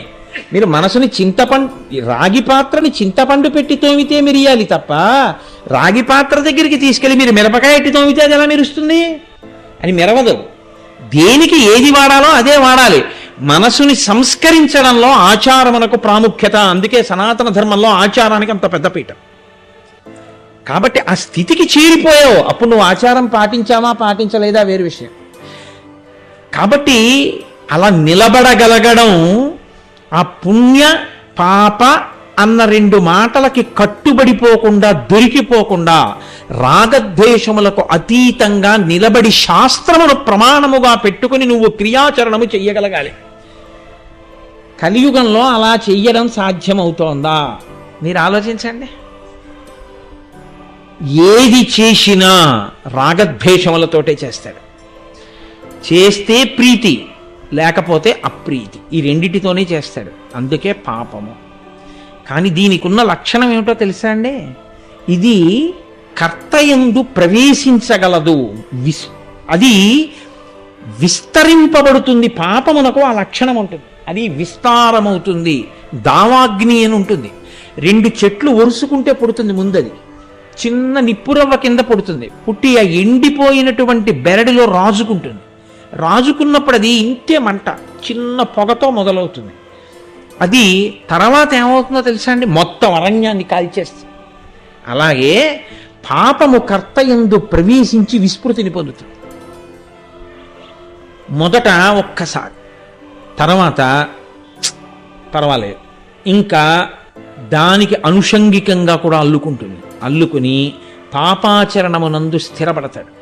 స్థిరపడి బాగా వ్యాప్తి చెంది దాని ఫలితంగా కర్తని ఆశ్రయించి ఉన్న వాళ్ళని కూడా నశింపచేసేస్తాడు. ఆయన నరకానికి వెళ్ళిపోతాడు. ఆయనతో పాటు ఆయనని ఆశ్రయించి ఉన్న వాళ్ళు కూడా పాడైపోతారు. రావణుడు చేసిన పాతకానికి రావణుడితో ఉన్న వాళ్ళందరూ వెళ్ళిపోలేదు, అంతే. మహాపాపం కూడా అలాగే తీసుకెళ్ళిపోతారు. ఇది ఇతర యుగముల యందు విచక్షణతో ఆలోచించి శాస్త్రాన్ని పట్టుకోవడానికి అవకాశం ఇచ్చేది కాలం. కలియుగానికి ఉన్న లక్షణం ఏమిటో తెలుసా అండి? కలియుగం కలి యొక్క ప్రేరణతో ఉంటుంది. అందుకే ఏది చెయ్యమని మీరు చెప్పండి, ఈశ్వరుడు అని మీరు తీసుకొచ్చినా మళ్ళీ కామమే. ఈ కోరికతో ఈశ్వరుడికి చేస్తాడు, ఈ ద్వేషంతో ఈశ్వరుడికి చేస్తాడు. భగవంతుడు మళ్ళీ భగవత్ పూజ యందు ద్వేషం ఉంటుంది. భగవంతుని యొక్క రూపమునందు నామమునందు ద్వేషం అంతర్లీనంగా ప్రబలుతుంది.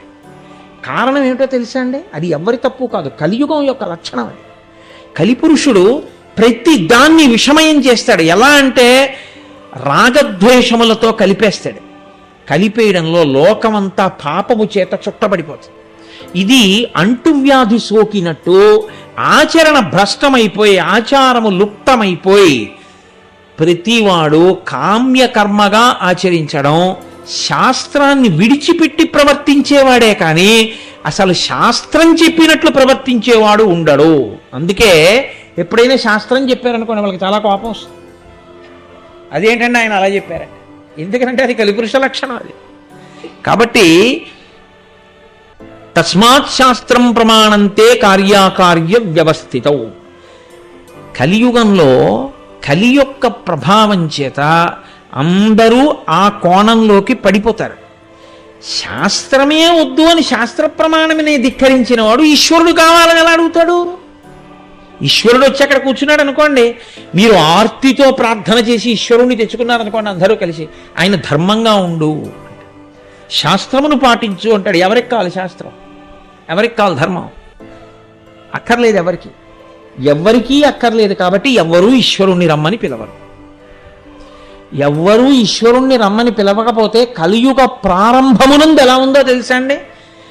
ఇంకా ఇప్పుడు అనుకుంటున్నారేమో మీరు, ద్వాపరయుగం పూర్తయి కలియుగం వచ్చింది అంతే. అప్పటికి నారద మహర్షి వచ్చారు. ఆయన మహోపకారి, మహానుభావుడు, లోకమునకంతటికీ ఎప్పుడు ఉపకారం చేస్తూ ఉంటారు ఆయన. ఆయన ఈ కలియుగంలో జనులు ఎలా ఉంటారో చూద్దాం అనుకున్నారు. ఏదో విదేశాలు వెళితే ఆ దేశంలో వాళ్ళు ఎలా ఉంటారో చూద్దామని చూస్తుంటారు, చూశారు. అలా కలియుగంలో జనులు ఎలా ఉంటారో చూద్దాం అని వచ్చాడు. చూసి ఆయన గుండెలు బాధేసుకున్నాడు. బాధేసుకుని తిన్నగా సృష్టికర్త కాబట్టి తన తండ్రి గారి దగ్గరికి వెళ్ళాడు. వెళ్ళి ఆయన అన్నాడు, నాన్న ఏమిటి నాన్న ఈ అన్యాయం అన్నాడు. ఏమైందిరా అన్నాడు ఆయన. కమలాక్షు నర్చించ కానక కామించి కమలాక్షులతోడ కాలంబు గడుపువారు. రాజీవనేత్రుని సేవింపనొల్లక రాజదైవంబని భ్రమయువారు. శ్రీనాథునేనాడు పూజింపనొల్లక శ్రీమంతులగుట కాంక్షించువారు. నారాయణునిచే దారి నూహింపక దారుణాగంబుల తగులువారు.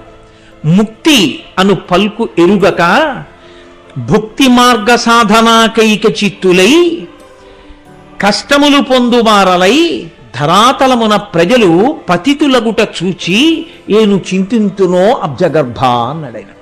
ఓ తండ్రి బ్రహ్మ, కలియుగ ప్రారంభం ఎలా ఉందో తెలుసా? కమలాక్షు నర్చించ కానక కామించి కమలాక్షితో కాలంబు గడుపువారు. స్వీకరించింది ధర్మపత్నిగా, చేసిన దీక్ష ఒక్కటి ఉండదు జీవితంలో. భార్యతో కలిసి, భార్యని ధర్మపత్నిగా స్వీకరించి దీక్ష స్వీకారం చేయడం. ఇద్దరు కలిసి చెయ్యాలి దీక్ష చేస్తే. రామాయణం చదవండి, ఇద్దరు కలిసి పడుకున్నారు పూజామందిరంలో. అసలు అలా చెయ్యడు అనే కామపత్ని, ఆవిడ్ని చూస్తే తన దీక్ష ఎక్కడ పోతుందో అంటాడు. ఇంకేమి దీక్ష? కాబట్టి కామించి కమలాక్షులతో ప్రొద్దు గడుపువారు. ఎప్పుడు స్త్రీ బలహీనతతో జీవితాన్ని గడుపుతున్నవాడే తప్ప పరమేశ్వరుణ్ణి పట్టి చూద్దామని, లోపలికి చూద్దామన్న తాపత్రయం లేదు. ఎంతమందిలో ఉన్నా తాను మనవలు పుట్టినవాడైనా సిగ్గెగ్గులు లేకుండా పట్టి ఆడవాళ్ళని చూస్తూ ఉంటాడు కామదృష్టితో. నాన్న అలా ఉన్నారు అక్కడ లోకులు. 2, రాజీవలోచను పూజింపనొల్లక రాజదైవం బని భ్రమయువారు. ఒక్కనాడు పంచె కట్టుకుని భగవంతుని యొక్క మందిరంలో కూర్చుని ఈశ్వరుడికి వాడు జీవితంలో పంచోపచారములు చేయడు. వాడి బ్రతుకంతా ఎవరిని స్తోత్రం చేస్తుంటాడో తెలుసా అండి? ఎప్పుడూ ఆఫీసర్. తన మీద అధికారి ఎవరుంటారో ఆయన మీద ఎంత కవిత్వమైనా చెప్తాడు. ఎదురుగుండా వెళ్ళి కూర్చుని మీరు ఇంద్రుడు, మీరు చంద్రుడు, మీరు ఉపేంద్రుడు, మీరు అంతవారు, మీరు ఇంతివారు, ఎంత స్తోత్రం చేస్తుంటాడు. ఈశ్వరుడి దగ్గరికి వెళ్ళి చదువు అన్నారనుకోండి, నీ పాద కమల సేవయు పద్యం కూడా ఆయనకి రాదు, ఏమీ రాదు. అదే కలిపురుష లక్షణం. అంటే కలి ఆయనని అంత ఆవహించి ఉన్నాడు. ఎప్పుడూ స్తోత్రం ఎవరిని? రాజు అంటే అధికారి, అధికారుల్ని స్తోత్రం చేస్తుంటారు. శ్రీనాథుని నాడు సేవింపనొల్లక శ్రీమంతులగుట కాంక్షించువారు. వాడి జన్మంతా లక్ష్మీదేవికే పూజ, వాడి విష్ణు భగవానుడికి పూజ చేయడు. ఎందుకో తెలుసా అండి? ఆవిడికి ఎందుకు పూజ? ఆయనకెందుకు? ఆవిడుంటే చాలు. నాకు సీతమ్మ తల్లి ఉంటే చాలు, రాముడు అక్కర్లేదన్న వాడికి 10 తలలు పోయాయని వాడు తెలుసుకుని ఉంటే వాడు లక్ష్మిని విష్ణువుతో కలిపి అర్చన చేస్తాడు. వాడికి విష్ణువు అక్కర్లేదు. విష్ణువు ఎందుకు? ఆయన ఏం చేస్తాడు నాకంటే? లక్ష్మి ఐశ్వర్యం ఇస్తుంది, అందులో ఆవిడ కావాలి. అంటే శ్రీనాథునేనాడు శ్రీవింపనొల్లక శ్రీమంతులగుట కాంక్షించువారు. ఆవిడో నిత్యానపాయనీ. ఆవిడ అసలు భర్తను విడిచిపెట్టి ఉండదు. భర్తని విడిచిపెట్టి ఉండని తల్లి ఆయనని విడిచిపెట్టి ఆవిడ్ని పూజ చేసేవాడు ఇంటికి ఎలా వస్తుంది? అసలు ఆవిడ రాదు. కానీ వీడు ఆవిడ్ని ఒక్కదాన్నే పూజ చేస్తాడు. ఇది చాలా విచిత్రం నాన్న కలియుగంలో. అప్పటికలా ఉంది అంటే మీరు చూడండి. కాబట్టి నారాయణుని చేరు దారి నూహింపక దారుణాఘంబుల తగులువారు. అసలు నారాయణుణ్ణి చేరుకోవడానికి మనుష్య జన్మ వచ్చిందరా? దీంతో శాస్త్రం చెప్పిన వాక్కులను అనుసరించి కర్మాచరణం చెయ్యాలని ఊహ చేయడు. వాడు ఎప్పుడు మహాపాపములకే తగులుకుంటూ ఉంటాడు. నేను ఇందాక మీతో మనవి చేసే ఆ పాపం అంటే ఏమిటో, ఇప్పుడు దానికి తగులుతూ ఉంటాడు. చిత్రగుప్తుడి ఖాతా నిండా వీడి పేరే ఉంటుంది. దారుణాఘంబుల తగులువారు ముక్తి అను పల్కు ఎరుగక అసలు మోక్షం అంటే ఏమిటి అన్నది కూడా వాడికి తెలియదు జీవితంలో. అసలు ఆ మాట వాడికి అక్కర్లేదు. భుక్తి మార్గ సాధనాకైక చిత్తులై ఎప్పుడు తినడం తినడం తినడం తినడం తినడం అంటే ఆహారమే అని మీరు అనుకోకండి. భోగం భోగం భోగం భోగం. ఎప్పుడు దీన్ని ఎంత భోగాలకి గురి చేయొచ్చు, దీన్ని ఎంత భోగాలకి గురి చేయొచ్చు, దీనికి ఎన్ని భోగాలు పెట్టచ్చు, దీనికి ఎన్ని భోగాలు పెట్టచ్చు. ఇదే భక్తి మార్గ సాధనాకైక చిత్తులై. తప్ప వాడి జన్మాంతరంలో ఈ భోగాలకి దూరంగా ఉండి దీన్ని క్లేశ పెట్టైనా ఈశ్వరుడి వైపు అడుగేస్తాననడం. నాన్న వీళ్ళు ఇలా పతితులైపోవడం చూసి, ధరాతలంబున ప్రజలు పతితులగుట చూచి ఏను చింతింతునో అబ్జగర్భ, నాకు చాలా బాధగా ఉంది నాన్న, ఏమిటి వీళ్ళందరూ ఇలా ఉన్నారని అడిగాడు ఆయన. కాబట్టి కలియుగము అన్న దాంట్లో కలి యొక్క లక్షణమేమి అనగా విశేషమైనటువంటి పాపకర్మ వైపుకి తీసుకెడుతుంటాడు. అందుకే మహానుభావుడు అంతకారుణ్యంతో అక్కడ చెయ్యరానివి ఎన్నెన్నో చేసేసినా క్షమించి ఊరుకుంటున్నాడు. ఎంత కారుణ్యం అండి! కాబట్టి మహానుభావుడు చూడండి, ఆయన ఇప్పుడు కదలాలి, అవతారంగా రావాలి. అవతారం అన్నమాట మీకు నేను మనవి చేశాను. ఆయన ఒక రూపముతో కిందకి దిగి రావాలి 7 కొండల మీదకి. ఎలా వచ్చాడు, ఆ కదలిక ఎలా సంభవించింది అంటే, కలియుగం కదా ప్రారంభమైంది. కొంతమంది వెళ్ళి బ్రహ్మగారిని అడిగారు, అయ్య బాబోయ్ కలిపురుషుడు అంతటా వ్యాపించిపోయాడు కదా, కలిపురుషుని యొక్క ప్రభావము లేని ప్రదేశం ఏదైనా ఉంటే చెప్పు, మేము అక్కడే ఉంటామన్నారు. ఆయన నవ్వి నవ్వి ఓ చిన్న దర్భచక్రాన్ని తీసి విడిచిపెట్టాడు. దీని నిమి ఎక్కడ విరిగిపోతుందో, దాని ఇరుసు ఎక్కడ పడిపోతుందో అక్కడికి వెళ్ళి తపస్సు చేసుకోండి అన్నాడు. అదే నైమిషారణ్యం. అక్కడికి వెళ్ళి ఋషులు ఆశ్రమాలు నిర్మించుకుని యజ్ఞయాగాదులు చేసుకుంటున్నారు. చేసుకుంటుంటే కదపాలి కదండి ఈశ్వరుణ్ణి తీసుకురావాలి అవతారంగా. కలియుగంలో లోకులు పాడైపోతున్నారు. ఎవరికి బాగా తెలుసు కలియుగ లక్షణం? ఒకటి బ్రహ్మగారికి తెలుసు, 2 నారదుడికి తెలుసు. చాలా పాడైపోతున్నా, ఎవరికి మనం పాడైపోతున్నాం అన్న స్పృహ ఉండదు. మనం ఎంత బాగుపడిపోతున్నామో అని అనుకుంటారు. అందుకే మీరు చూడండి, లోకంలో ఒక ఆశ్చర్యకరమైన సందర్భం ఉంటుంది.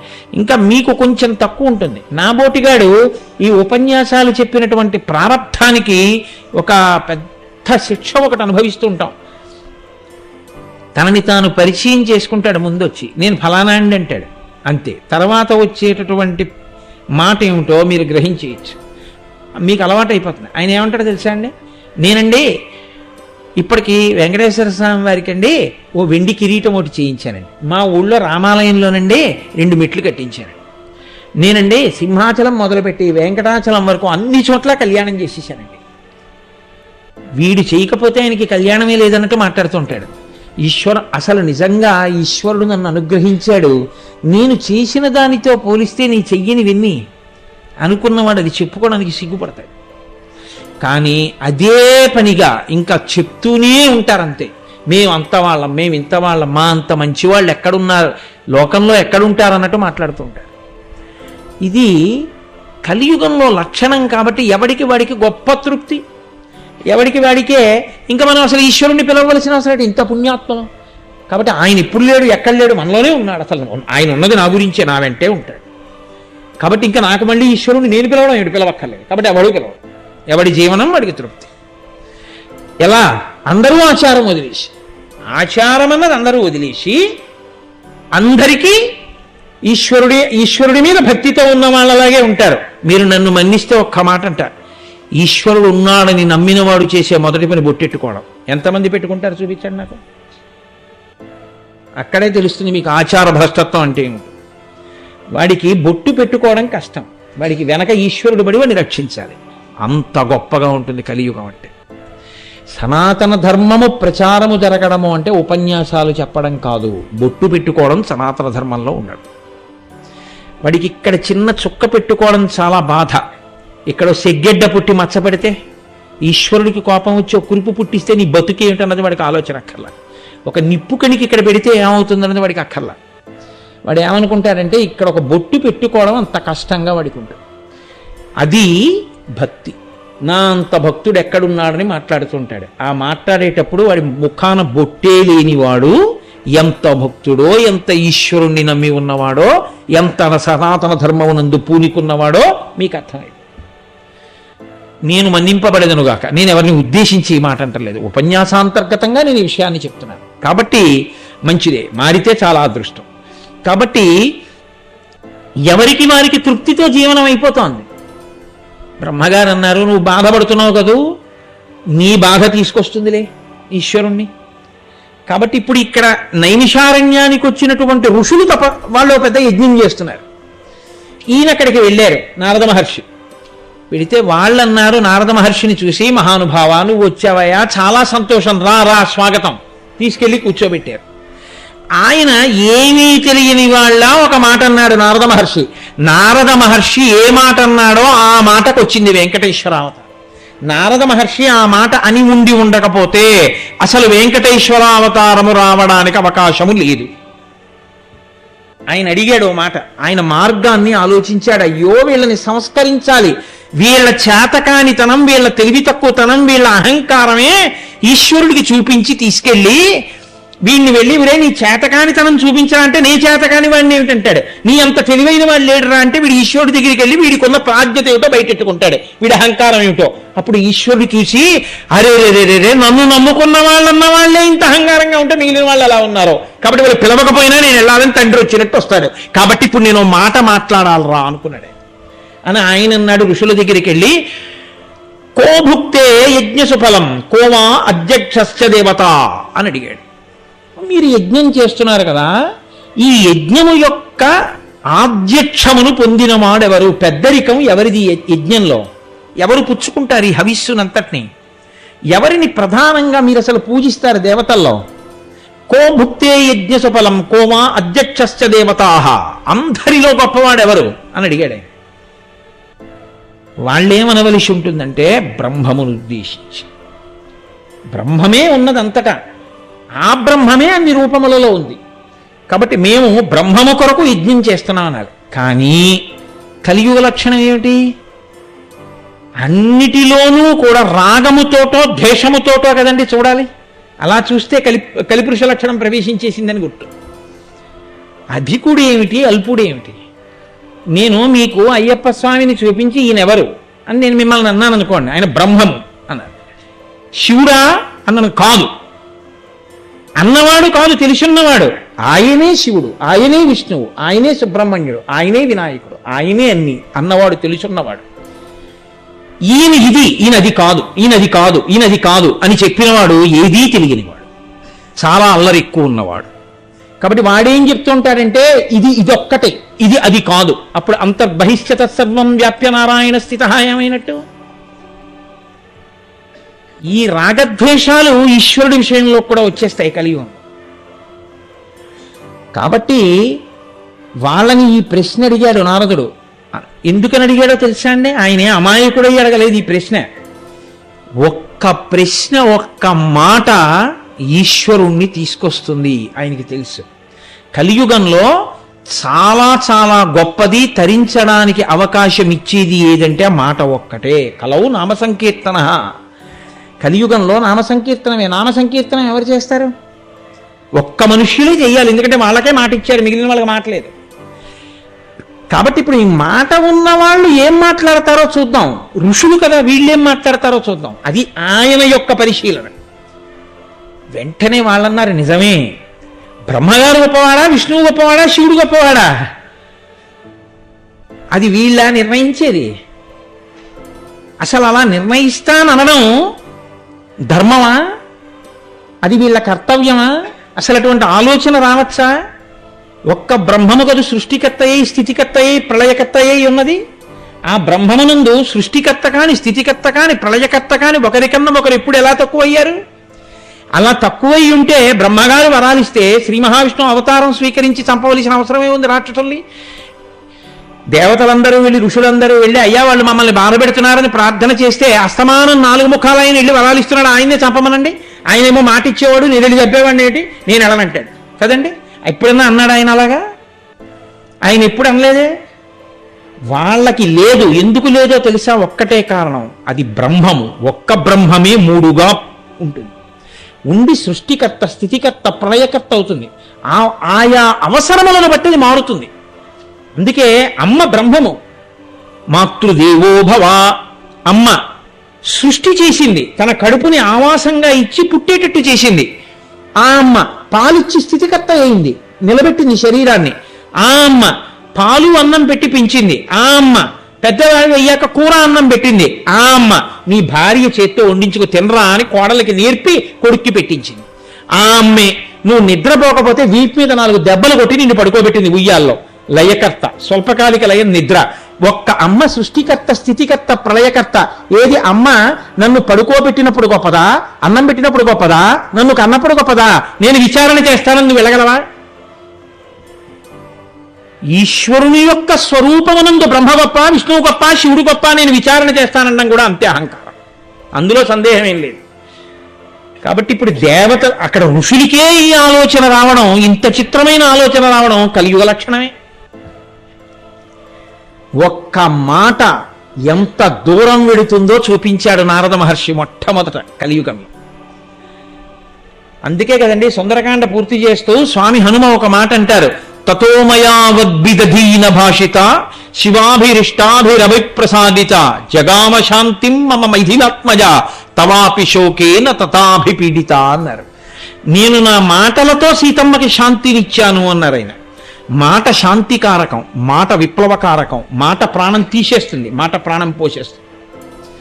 ఒక్క మాటతో తరించచ్చు. రామా రామా అలవాటు పడిన వాడు తరించిపోవచ్చు. ఎప్పుడు పనికి మాలిన మాటలు మాట్లాడిన వాడు హీనోపాధిలోకి వెళ్ళిపోవచ్చు. మాట చేతనే, మాటల చేత దేవతలు మన్నన చేసి వరంబులిత్తురు. ఆ మాటల చేత దేవతలు మన్నన చేసి వరాలు ఇస్తారు. ఆ మాటల చేత శత్రుత్వం వస్తుంది. జిహ్వాగ్రే వర్తతే లక్ష్మీ, జిహ్వాగ్రే మిత్రబాంధవా, జిహ్వాగ్రే బంధనం ప్రాప్తి, జిహ్వాగ్రే మరణం ధ్రువం. నోటి మాట వలన లక్ష్మీదేవి కటాక్షిస్తుంది. నోటి మాట వలన బంధువులు ఏర్పడతారు, స్నేహితులు ఏర్పడతారు. నోటి మాట వలన శత్రువులు ఏర్పడతారు. నోటి మాట వలన బంధనంలోకి వెళ్ళిపోతాడు. నోటి మాట వలన మృత్యువుని కౌగిలించుకుంటాడు. మాట కట్టు కడుతుంది, కట్టు విప్పుతుంది. అంత గొప్పది. ఆ మాట గొప్పతనం ఏమిటో కలియుగంలో చూపించాడు నారద మహర్షి మొట్టమొదట. ఆయన ఒక్క ప్రశ్న వేశాడంతే ఎంత కదలికలు వచ్చాయో చూడండి. ఆయన మాట ఎన్ని కదలికలు తీసుకొచ్చిందో, ఈ కదలికలు వెంకటేశ్వరావతారంగా కదలిక వరకు వెళ్ళిపోయింది అంతే. అది నారదుని యొక్క గొప్పతనం అంటే. ఈ ప్రశ్న అడిగితే వాళ్ళన్నారు సుబుద్ధే అని పిలిచాడు భృగు మహర్షిని. నేను మహర్షిని నింద చేయట్లేదు, నేను మహర్షిని తక్కువ చేసి మాట్లాడట్లేదు. కానీ భృగువు కూడా కామక్రోధములకు అతీతుడు కాడు. భృగువు అగ్నిహోత్రుణ్ణి శపించాడు ఒకప్పుడు. భృగువు శ్రీ మహావిష్ణువుని శపించాడు ఒకప్పుడు. ఆ భృగువు శివుణ్ణి శపించాడు. ఆ భృగువు బ్రహ్మని శపించాడు. ఆ భృగువు తన భార్యకి కష్టం వచ్చిందని అగ్నిహోత్రుణ్ణి శపించాడు. ఆయన అతీతుడేం కాడు. తానే అతీతుడు కానివాడు సర్వాతీతుడైన పరమేశ్వరుణ్ణా చూసి ఆ ఎవరు గొప్ప నిర్ణయించగలిగిన వాడు కలియుగ లక్షణం కాదండి. కాబట్టి ఇప్పుడు ఆయన బయలుదేరాడు. ఇది ఎక్కడ వరకు వెళ్ళిపోతుందో తెలుసా అండి ఈ ఉద్ధతి? నేను మీతో మనవి చేశాను. రాగము కానీ ద్వేషము కానీ కలగడానికి కారణం దేని నుంచి వస్తుందో తెలుసా? అహంకారంలోంచి వస్తుంది. శాస్త్ర ప్రమాణము వలన వస్తే వేరు, అహంకారంలోంచి వస్తుంది. నా అంతటి వాణ్ణి అని మొదలు పెడతాడు. నా అంతటి వాణ్ణిని మొదలుపెట్టి చేసింది ఏదో అదే పాపకర్మ. ఎందుకంటే దానికి శాస్త్రం ప్రమాణం కాదు. మీతో నేను మనవి చేశా, గీతాచార్యుడు చెప్పాడు, కార్యాకార్య వ్యవస్థితో తస్మాత్ శాస్త్రం ప్రమాణంతే. నువ్వు ఏది చెయ్యాలి ఏది చేయకూడదు శాస్త్రం ప్రమాణం. కానీ నీ అహంకారం ప్రమాణం అయితే నువ్వు చేసింది పాపం అంతే. కాబట్టి భృగు చేసింది పాపమే, భృగు చేసింది పరిశీలనం కాదు. కాబట్టి ఇప్పుడు ఆ భృగువు సత్యలోకానికి వెళ్ళాడు. వెళితే చతుర్ముఖ బ్రహ్మగారు కూర్చుని ఉన్నారు. మహానుభావుడు 4 ముఖములతో వేదం చెప్తున్నాడు. సరస్వతీదేవి వీణ వాయిస్తోంది. ఆయన శ్రీమన్నారాయణుడిని స్మరించి స్తోత్రం చేస్తున్నాడు. ఏమిటి దోషం? నేను మా గురువుగారి దగ్గరికి వెళ్ళాను అనుకోండి, నేను మా గురువుగారిని చూడగానే నేను నేల మీద పడి నమస్కారం చేసి లేచి నిలబడతాను, నా కర్తవ్యం. మా గురువుగారు ఇలా చూసి కూడా ఏమనకుండా ఏదో మాట్లాడుతూ ఒక పావుగంట సేపు ఊరుకున్నారనుకోండి, తండ్రి కన్నా గొప్పవాడైనటువంటి గురువుని నన్ను చూసి కూర్చోమ్మనలేదు గురువుగారని నేను ఏదైనా గురువుగారి గురించి వదరి మాట్లాడాను అనుకోండి, నేనా పాడయ్యేది గురువా? తండ్రి కూర్చో అనలేదని తండ్రిని అగౌరవపరుస్తామా? తండ్రి కూర్చో అన్నా కూర్చోవద్దు అన్నా ఆ ఆజ్ఞ పాలించడం తండ్రి గారు కాబట్టి ఆయన్ని నేను చూడడం నా ధన్యత. అంతేగాని ఆయన నన్ను చూడలేదు వెంటనే నన్ను ఆయన పిలవలేదని నేను భావించడం నా అహంకారం నుంచి వచ్చిన భావన. అప్పుడది ఎలా శాస్త్ర ప్రమాణమైంది? కాబట్టి భృగువుకు వచ్చిన ఆలోచన అది. కాబట్టి ఆయన కింద పడి నమస్కారం చేశాడు, చూడలేదు బ్రహ్మగారు. అది ఆయనకి కోపం వచ్చి పతితం స భృగుం దృష్ట్వా నోవాచ వచనం విధిహి. ఆ కిందబడి నమస్కారం చేసి లేచినటువంటి భృగువుని ఇలా చూసి ఆయన ఇలా తల తిప్పుకున్నాడు. ఆయనకి తెలియదండి ఈశ్వరుడి యందు అంతర్భాగం బ్రహ్మగారు.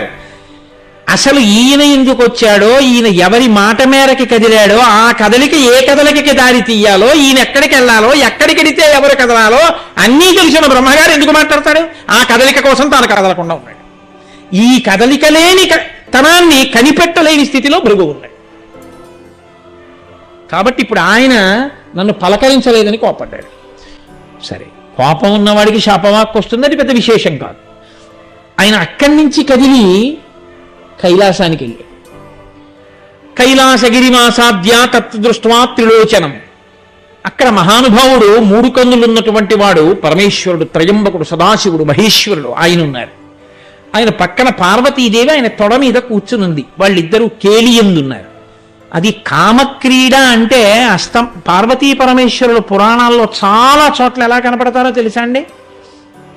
కామక్రీడలో ఉన్నారని చెప్తారు. కామక్రీడ కేళి అన్న మాటకు అర్థం నేను తరచు చెప్తూ ఉంటాను. అమ్మది లాస్యం, అయ్యది నర్తనం. వాళ్ళిద్దరు ఎప్పుడు అలా కలిసి ఉండడం అంటే అర్థం ఏమిటో తెలుసా? అదే పనిగా అర్థం బద్ధం లేకుండా కామక్రీడలో ఉండడం కాదు. శరీరములకున్న అవయవములు కదులుతూ ఉండడం. లోకంలో ఏ ప్రాణిని చూడండి కదులుతూ ఉంటుంది.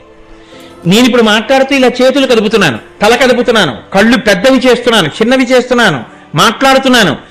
నేను ఒక్కొక్క మాట చెప్పినప్పుడు అందులో అంతర్లీనంగా ఉన్న భావాన్ని నా ముఖంలో రసంగా ఆవిష్కరిస్తాను. నేను ఆశ్చర్యకరమైంది చెప్తే మీరు ఆశ్చర్యంగా ముఖం పెడతారు. నేను కోపమైంది చెప్తే మీరు కోపంగా ముఖం పెడతారు. భావములు లాస్యములు అమ్మవారు, నర్తనము కదలికలు పరమశివుడు. అది కేళి. అది వాళ్ళిద్దరూ కలిసి ఉండడం. అలా వాళ్ళు కలిసి ఉండకుండా వాళ్ళు ఆగిపోయారనుకోండి, లోకము జడీభూతమవుతుంది, స్తంభీభూతమవుతుంది. అలా దర్శనం చేయడమే అదృష్టం. అందుకే ఆ తాండవ నృత్యాన్ని దర్శనం చేసి నమస్కరించి వస్తారు తప్ప నా డ్యాన్స్ బాగుందా అని ఆయన అడగాలని ఎవరు అడగకూడదు. కాబట్టి ఈయన కూడా ఏం చేసి ఉండాలి? కిందపడి నమస్కారం చేసిన వాడు నా అదృష్ట హేతువు పరమేశ్వర దర్శనం అయిందని ఒక స్తోత్రం చేసి వెళ్ళాలి. ఆయన అలా చేయలేదు. నన్ను పరమశివుడు పలకరించలేదు. అది శాస్త్రమా? అది అహంకారంలోంచి పుట్టిందా? నిర్ద్వందంగా అహంకారంలోంచి పుట్టింది. అది భృగువే కావచ్చు. ఎక్కడ అవసరాన్ని బట్టి అక్కడ అలా చెప్పక తప్పదు. నేను అందుకే మహర్షిగా నింద చేయట్లేదు. కానీ ఆ సందర్భంలో అవతార ప్రయోజనానికి వచ్చినటువంటి కదలికలు చెప్పినప్పుడు అలా చెప్పడం తప్ప మరొకలా అవకాశం లేదు. కాబట్టి ఇప్పుడు ఆయన ఏకంగా పరమశివుడి మీద నిర్ణయాధికారి. అది ఆయన విచిత్రం. ఏమి ఆశ్చర్యం అండి! పరమశివుని యొక్క వైభవానికి ఈయన న్యాయమూర్త, చతుర్ముఖ బ్రహ్మగారి వైభవానికి ఈయన న్యాయమూర్త. ఏమి వాళ్ళకన్నా గొప్పవాడా? ఆయన వాళ్ళ సృష్టిలో వచ్చినవాడు కాడా? వాళ్ళని సృష్టించినవాడా? వాళ్ళకన్నా ఉండిపోయేవాడా? దేనికంత అహంకారం? ఇప్పుడు ఆయన శ్రీ మహావిష్ణువు దగ్గరికి వెళ్ళారు. అప్పటికి సత్యలోకం అయిపోయింది, అప్పటికి కైలాసం అయిపోయింది. కానీ ఈయనని ఆపిన వాళ్ళు లేరు. ఎందుకో తెలుసా అండి? అది వాళ్ళకి పెద్ద లెక్క కాదు. ఈయన ఉద్ధతిని చూసి ఒక్క క్షణం ఒక్క సంకల్పం చేసి నువ్వు మానువగు దుగువగాక అంటే పడుంటాడు అలా శిల కింద. వాళ్ళు అలా అనలేదు. ఎందుకు అనలేదో తెలుసా? వాళ్ళకి తెలుసు ఈ ఉద్ధతంతా ఓ చోట తెలియాలి. తెలిస్తే ఆయన కదలాలి. కదిలితే కలియుగంలో ఋషులే ఇలా అయిపోతుంటే ఇంకా కింద ఉన్న వాళ్ళు ఎలా ఉన్నారో ఆయనకి తెలియాలి. తెలిస్తే స్థితికారుడు కనుక రక్షించడానికి ఆయన వెళ్ళాలి. ఆయన వెళ్ళాలంటే ఇది బాగా అక్కడ తెలియవలసిన విషయం, తెలియాలి, నువ్వు వెళ్ళని అని వాళ్ళు ఊరుకున్నారు. కాబట్టి ఇప్పుడు ఆయన వైకుంఠానికి చేరాడు. ఓ బ్రహ్మాండమైనటువంటి వైకుంఠం. ఆ వైకుంఠంలో స్వామి శేషశయనం మీద పడుకునున్నారు. తల్లి పాదములు ఎత్తుతోంది. ఏమి అద్భుతమైన దర్శనం! నీలాది దివ్య మహిషైక రపల్లవానాం ఆరుణ్య సంక్రమణత కిలసాంద్రరాగౌ శ్రీ వెంకటేశ చరణౌ శరణం ప్రపద్యే. అంత దివ్యమైనటువంటి స్వామి యొక్క దర్శనాన్ని చేశాడు. ఏమి భాగ్యం నిజంగా! ఆయన కనపడడం నీకు ధన్యత. ఆయన నిన్ను చూడలేదని కోపం రావాలా? అక్కడికి వెళ్ళి నేల మీద పడి నమస్కారం చేశాడు, లేచాడు. ఏం చేశాడో రేపు విందురు గారు. ఎందుకనంటే చాలా కీలకం. ఇప్పుడే కదలాలి, ఈశ్వరావతారం రావాలి కదండి. నేను వెంకటేశ్వరావతారం ఎందుకు కదిలిందో, ఎందుకు ఆయన రావాలో రేపు మీకు చూపిస్తాను. మీకు తెలియని విషయం ఏం కాదు. కాబట్టి ఆ కీలక ఘట్టాన్ని రేపటి రోజున చక్కగా అందన శనివారం కదండి, రేపు శనివారం అసుర సంధ్య వేళలో వెంకటేశ్వరావతారంగా కదిలి రావడాన్ని రేపటి రోజున విందురుగాని. ఇవాళకి ఈ ప్రసంగాన్ని పూర్తి చేసి రేపు సాయంకాలం మళ్ళీ